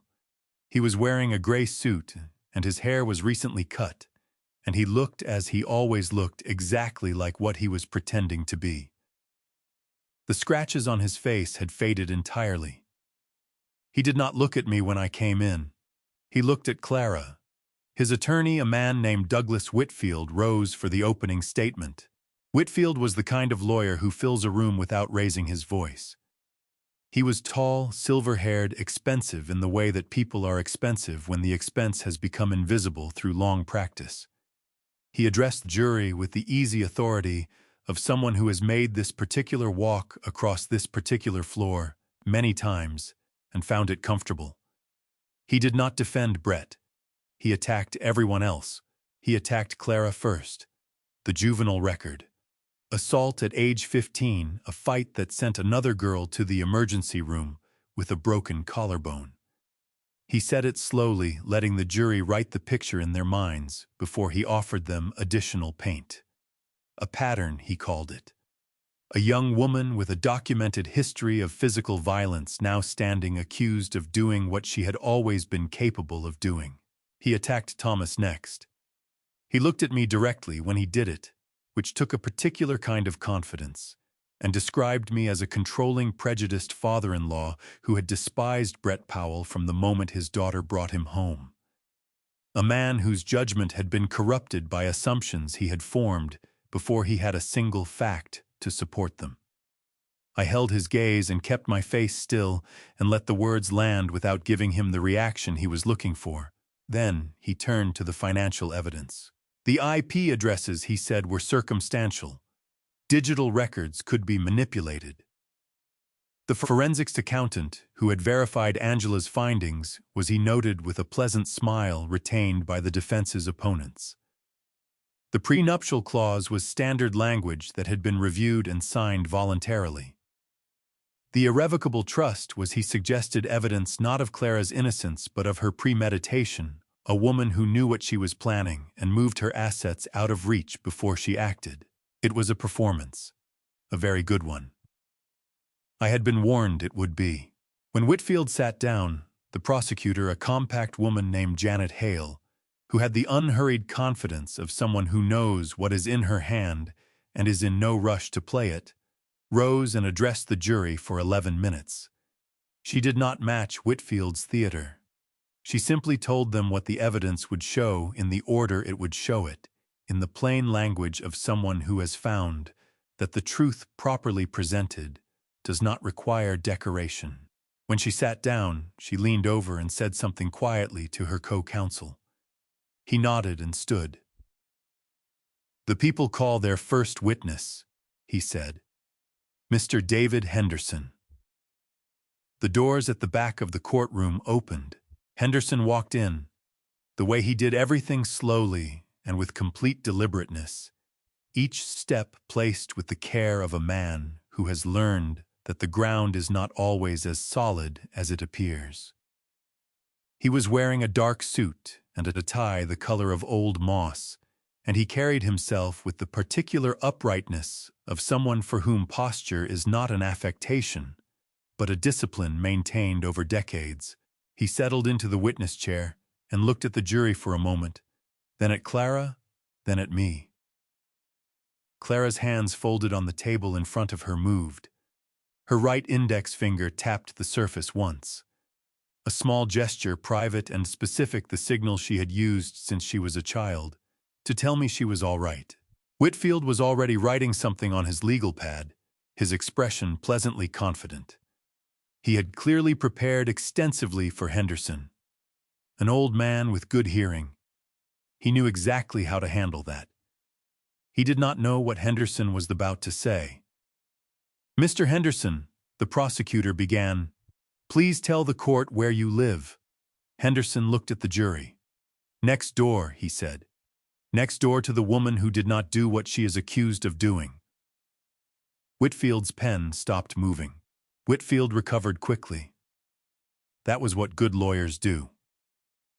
He rose from his chair with the smooth, unhurried motion of a man who has been startled, but will not permit it to show, buttoned his jacket, and approached the witness stand with the pleasant confidence of someone who has just been handed an opportunity to demonstrate his skill. "Mr. Henderson," he said, his voice carrying the warmth of a man who respects a worthy opponent and wants the jury to see that he does. "Thank you for your service to this country. 20 years in the United States Army, that is an extraordinary commitment." "Yes, sir," Henderson said. "Signal Corps, I understand. Communications intelligence." Whitfield clasped his hands behind his back, a gesture of relaxed authority. So your testimony regarding what you heard through a shared fence line on the evening in question rests primarily on the quality of your hearing, the training your ears received over 2 decades of service. Among other things, Henderson said. Whitfield smiled. Among other things, of course. He turned slightly toward the jury, including them in what was about to happen. Mr. Henderson, you are 67 years old. You were outside your own home, separated from the events in question by a fence, an exterior wall, and an unknown quantity of background noise. And you are asking this jury to accept that in the middle of a chaotic, emotionally heightened altercation, you were able to perfectly distinguish individual voices and correctly attribute specific statements to specific people. He paused. Is that a fair characterization of your testimony? So no, sir, Henderson said. It is not. Whitfield's smile remained, but something behind it shifted. I beg your pardon. You said my testimony rests primarily on what I heard. Henderson's voice was level and unhurried, the voice of a man who has been waiting for exactly this question. It does not. What I heard is corroborated by what I saw. The courtroom was very quiet. Whitfield's clasped hands came apart. What you saw? Yes, sir. Mr. Henderson. Whitfield's voice carried a new quality, now something careful underneath the pleasantness. You were outside your home. The events took place inside the house next door. Are you telling this jury that you saw through walls? No, sir, Henderson said. I did not need to. He turned to the judge, a deliberate movement, respectful and unhurried. Your Honor, he said, I have a security camera mounted on the front porch of my home. It is aimed at my driveway, where I keep my truck. On the evening of the incident, the interior lights of the house next door were on. The bay window of that house, which faces my driveway, is a large curved pane of glass. He paused for exactly 1 second. At night, with strong interior lighting, that curved glass acts as a convex mirror. My camera was pointed directly at it. Whatever happened inside that living room was reflected in that window, and my camera recorded the reflection. Whitfield turned to the judge. His voice had lost the warmth entirely. Your Honor, this is trial by ambush. The defense was never informed. Janet Hale was already on her feet. Your Honor, I direct the court's attention to the evidence log submitted to both parties at the time of discovery. Item 34B. Digital Media, D. Henderson, neighboring property. She held up a document. This item was logged, labeled, and provided to defense counsel 4 months ago. The prosecution is not responsible for evidence that was received and not reviewed. The judge looked at Whitfield over the top of his glasses with an expression that contained no sympathy whatsoever. Objection overruled, counselor. The witness will continue. Whitfield sat down. The movement was not graceful. The large monitors on either side of the courtroom flickered on. The image was black and white, grainy, the timestamp glowing in the upper left corner. In the foreground, Henderson's truck sat motionless in the driveway.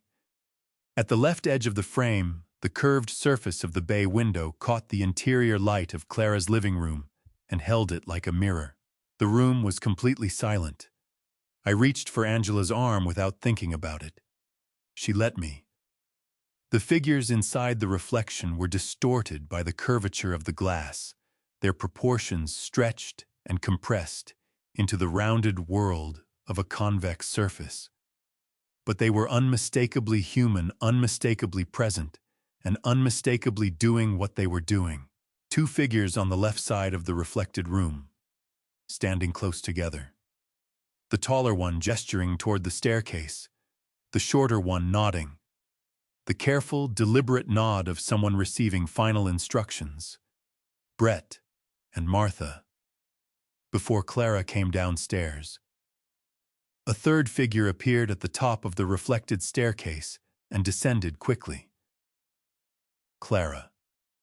Coming toward the sound of voices the way you come toward something you are afraid of but cannot leave alone. The three figures merged in the center of the room. The movement became chaotic, the distortion of the glass turning the struggle into something abstract and terrible. Then the tallest figure separated from the group and moved toward the right edge of the reflected room, toward the phone on the wall. Brett, trying to call for help. The smallest figure moved left, disappeared for 2 seconds, reappeared with something in its right hand that caught the light in the particular way that metal catches light. I heard someone in the gallery make a sound.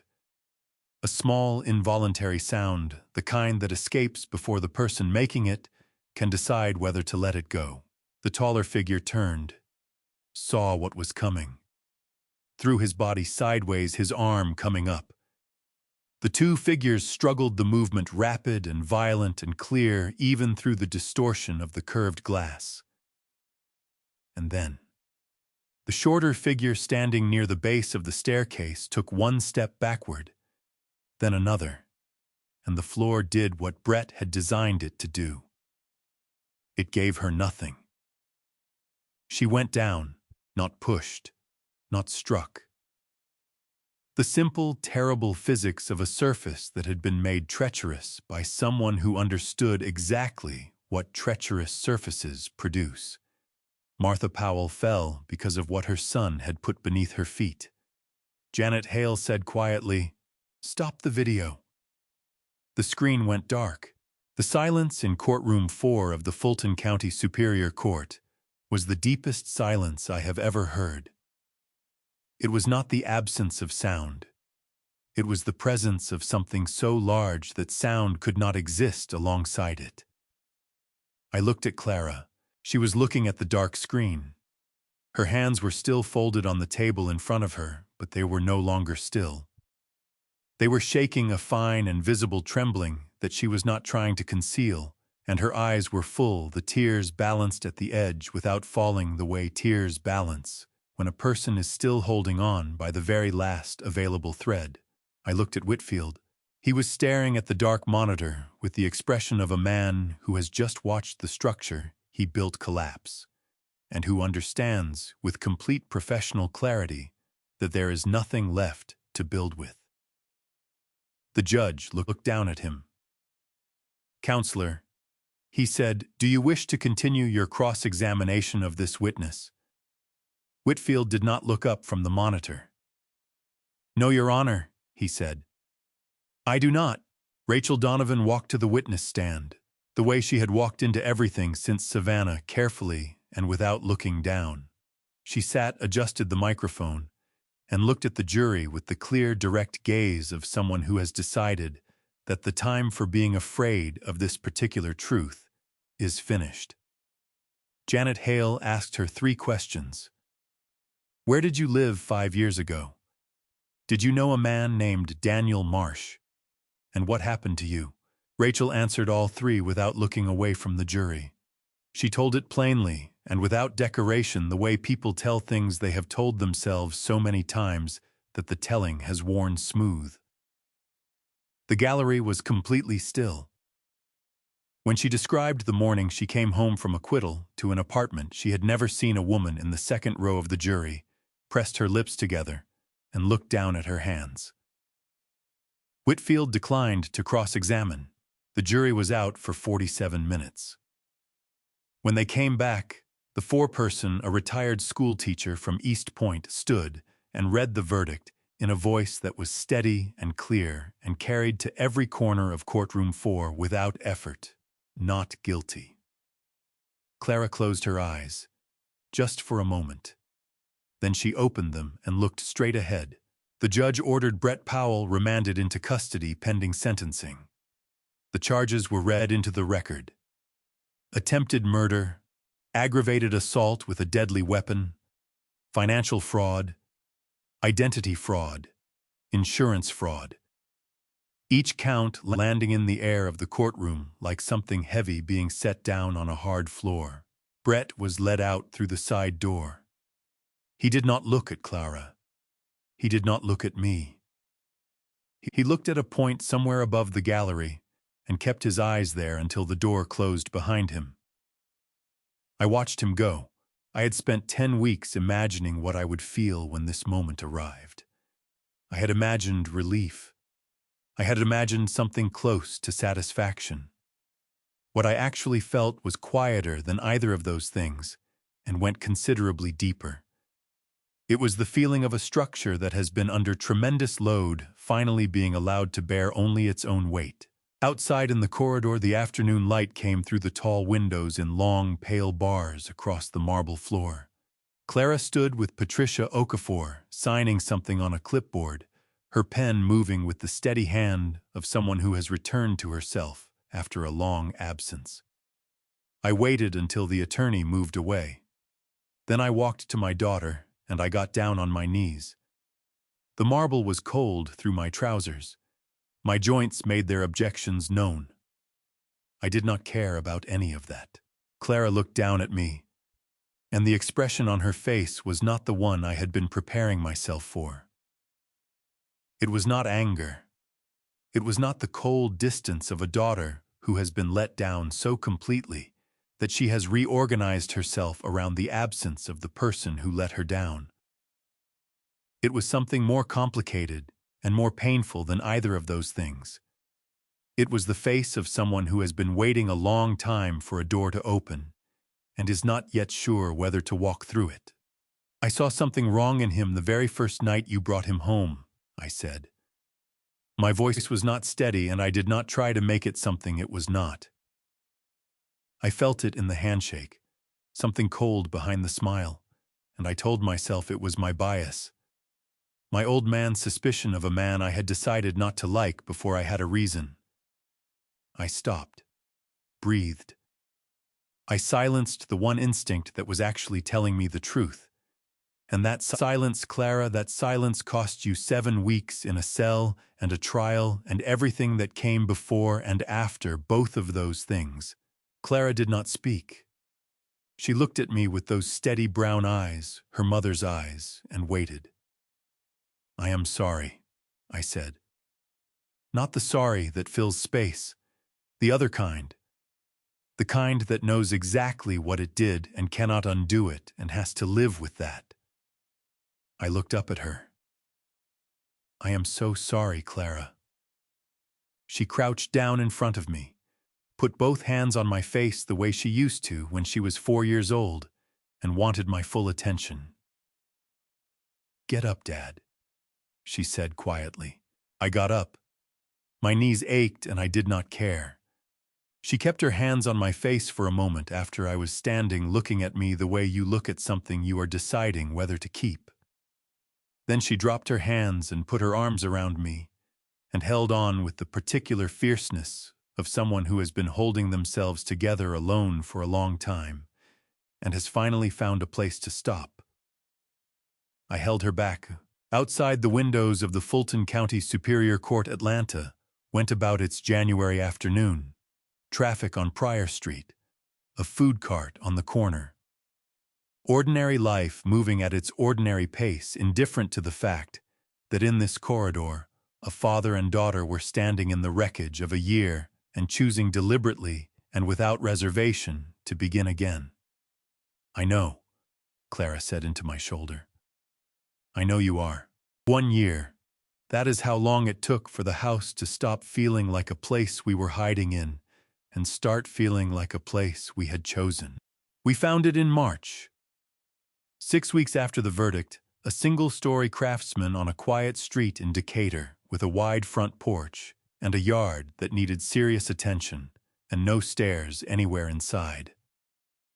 That last part was not negotiable. I had seen enough of staircases to last whatever years I had remaining, and I told the realtor so, and she had looked at me with the polite confusion of someone who does not know the whole story and has learned not to ask. Clara took the bedroom at the back of the house, the one with the window that faces the yard. I took the one at the front.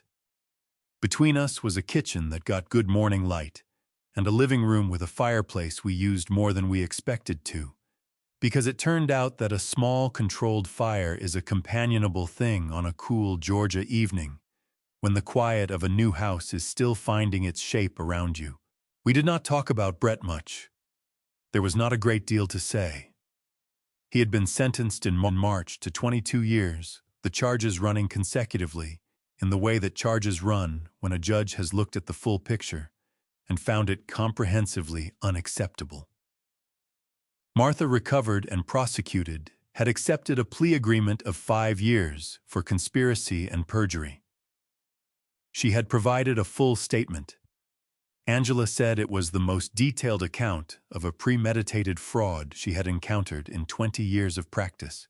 Clara established the Harrison Foundation in April, which was not what she had intended to call it until Angela pointed out that the name was already half-built and would be a waste to leave unused. The foundation provided legal assistance and emergency financial support for victims of domestic fraud and coercive control. By September, it had helped 31 families. Clara ran it from the second bedroom she had converted into an office, and I could hear her on calls in the mornings, her voice carrying through the wall with the particular clarity and patience of someone who understands from the inside what the person on the other end of the line is carrying. Henderson came for dinner twice. Rachel drove up from Savannah once in July, and the three of us sat on the porch until well past dark, talking about things that had nothing to do with any of it, which was exactly right. The letter arrived on a Tuesday morning in September. Clara brought it in from the mailbox and set it on the kitchen table without a word, which told me she had already looked at the return address. Georgia Department of Corrections. But the handwriting on the envelope was not Brett's. Brett, Angela had informed us quietly in June, had not survived a conflict with another inmate in April. The details were not provided, and we did not ask for them. I picked up the letter. The handwriting was unfamiliar. The letters pressed hard into the paper, with the particular force of someone making a point through the act of writing itself. I read it standing at the kitchen table with Clara beside me. It was not long. It said that certain parties were aware of assets belonging to Clara Harrison Powell. It said that those parties had a long-standing interest in the resolution of outstanding obligations. It said that it would be in everyone's best interest to discuss terms at the earliest opportunity. It did not include a return address. I set the letter down. Clara looked at me. I looked at her. And then, because we had both spent enough of our lives being afraid of things that turned out to be smaller than the fear of them, we started to laugh. Not the laughter of people who find something funny exactly, but the laughter of people who have been through something long and difficult and heavy and have arrived at a place where a threatening letter with no return address from a criminal organization that cannot touch a single dollar of legally protected assets is simply the most recent piece of evidence that the world contains a great deal of foolishness. Clara took the letter from the table. We walked to the living room together and she put it in the fireplace and I struck the match and we watched it catch. The paper curled at the edges, first the way paper always does, reluctant, and then committed. The words disappeared in the order they had been written, the threat dissolving into heat and light, and the small, clean smell of something that no longer had the power to matter being returned to the elements it came from. Clara stood beside me with her arms crossed and her shoulder touching mine, and watched the last corner of it go. "That is the end of that," she said. I put my arm around her. Outside, Decatur was doing what it did on Tuesday mornings in September, the ordinary commerce of an ordinary neighborhood, going about its business in the particular golden light that arrives in Georgia at the end of summer, when the heat has finally decided to become something more bearable. I thought about 42 years of building things meant to last. I thought about a curved pane of glass that had told the truth when nothing else would.